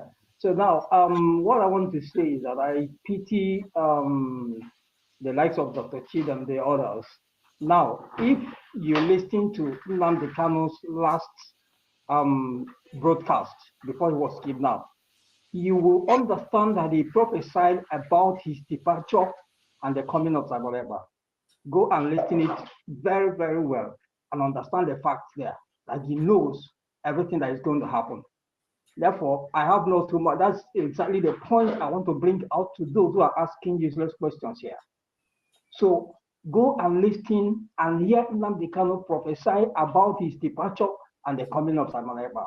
And that's all about it. So I congratulate you, my PM. We are waiting for December 2nd, and God will make it a reality. God will make it a success.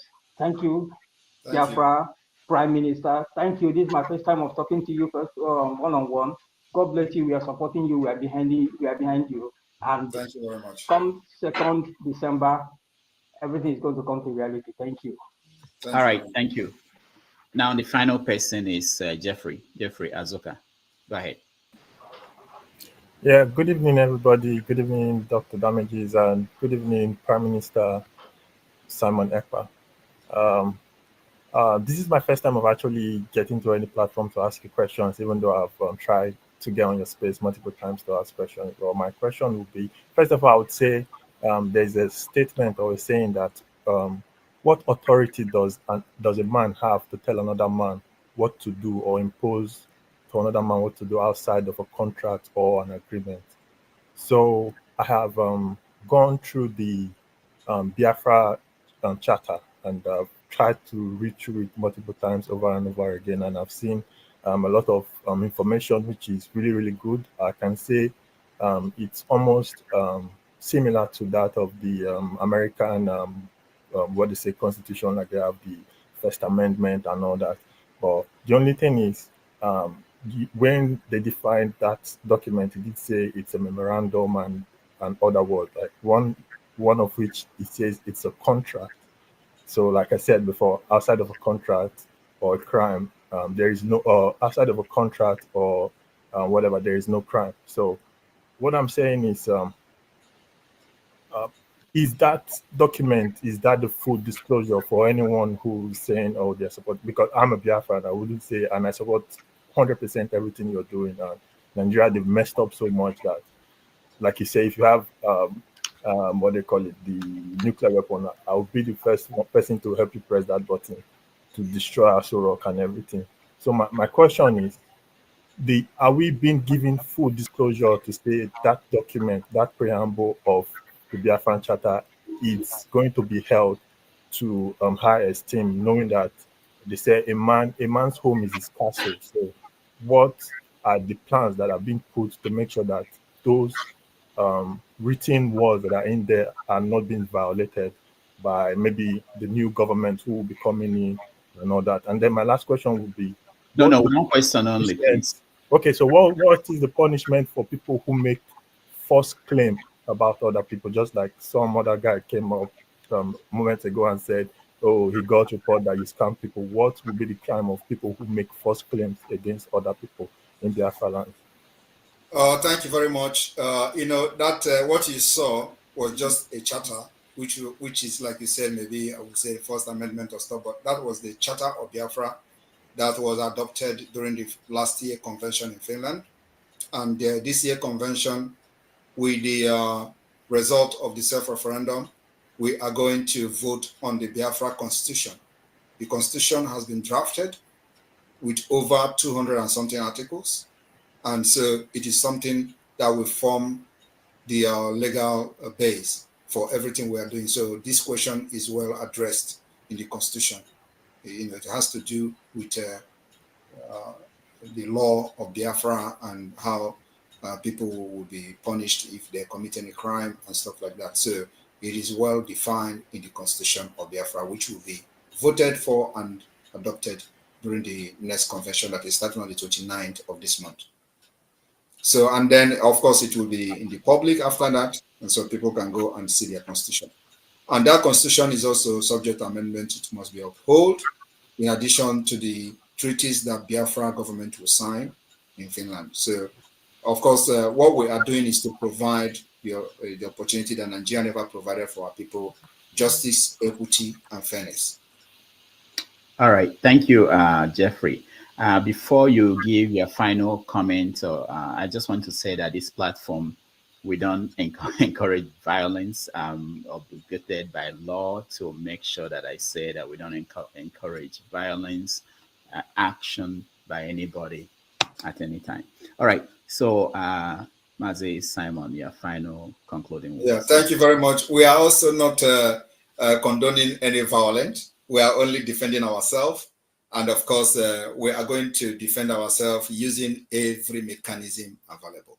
When Nigeria brings violence, you defend yourself using violence. You don't expect somebody to come with gun to kill you, and then you go and defend yourself with a stick. You go with gun. If they come with AK-47, we go with AK-47 to defend ourselves.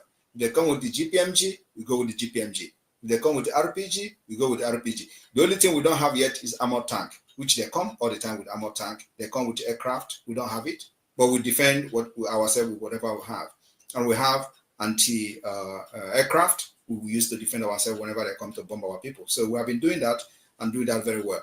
So, like I said, I am very happy to be here to make some clarification today and answer question, though I was expecting more of Nigeria question than this Biafra supporters. But at the same time, I wish to be here next time so that those, and the next time if I'm coming here, Rudolph, make sure that you bring people that will really screw me with questions and difficult ones, because it is good. I'm not for them, because I know many of them will never, ever, ever agree with what I'm doing. But my target are those who may not even be here, but somewhere listening. Those are my target, because I can never please everyone. So somebody have commented that I should stop sit at home. Sit at home is not going to stop. It is one of the mechanisms we are using. It is one of the approach we are using. Like I have said, the 4 approach we are using to get Biafra today is the political approach, the diplomatic approach, the armed struggle approach, and the civil disobedience approach. So this civil disobedience approach falls under the sit at home. So sit at home can never stop, because we will never allow Nigeria to breathe in the southeast and south-south until Biafra is recognized. So thank you all. Anybody that have questions, always remember that I am open to receive your questions and answer them. You can contact the Biafra government through the chief of staff or the Biafra government media teams. You can contact them. And then also for those coming to Finland, I welcome all of you.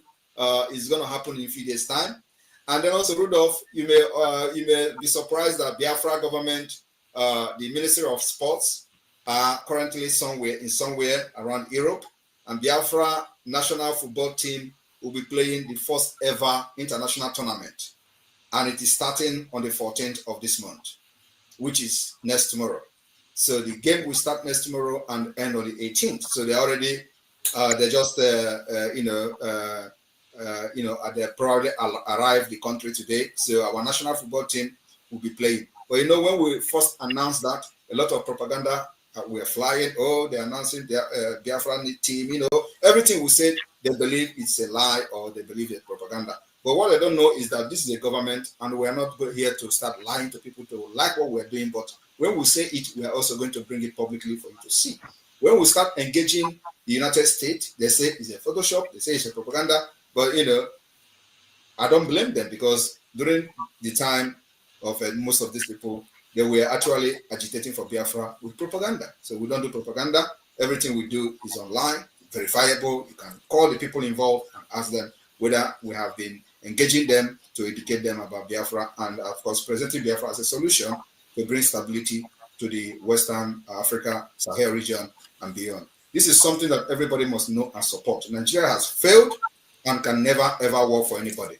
So the only thing you can do as a Biafran, if you are a Biafran, is to support, or you remain silent and watch how we will liberate you from Nigeria. Thank you very much, Rudolph. Looking forward to have this conversation again with you. Thank you. Thank you. We appreciate you. And I want to thank everybody that joined us. If you have not liked this show, please do. And if you have not subscribed, please do, so that more people can see this. Thank you, Master Simon Ekpa, and I will see you next time. Thank you. Thank you.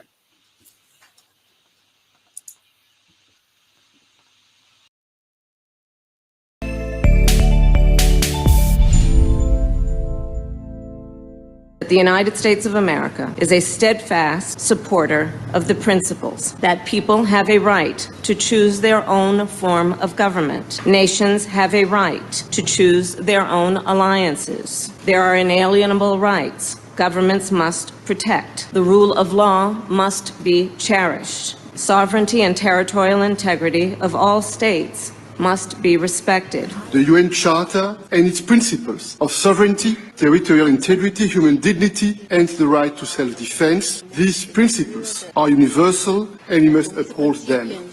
International law must be protected always and everywhere, without any ambiguity, in Ukraine, in the Middle East, and everywhere in the world. This is our global responsibility. Self-preservation must be protected at all costs. Today, the Biafra Liberation Army have neutralized dozens of these terrorists in our land, and we are proud of them. They will continue to go down. Our demand is very simple. Pull them out of Biafra land. Remove every checkpoint. If you do not dismantle all the checkpoints, they will continue to die. We will continue to excel. We will continue to deal with Nigeria, and Nigeria will never ever remain the same until Biafra exits from Nigeria. A government that uses violence will be responded with the same and equal measure of violence in self-defense. So I told them, oh my God, here is not taken, I will turn to a beast and Biafra will come. Nigeria has no rule of law. Their rule of law is gun and bullet. And we have come to resist it. My fellow Biafrans, the world leaders made it very clear that self-preservation is a must. They use the word must.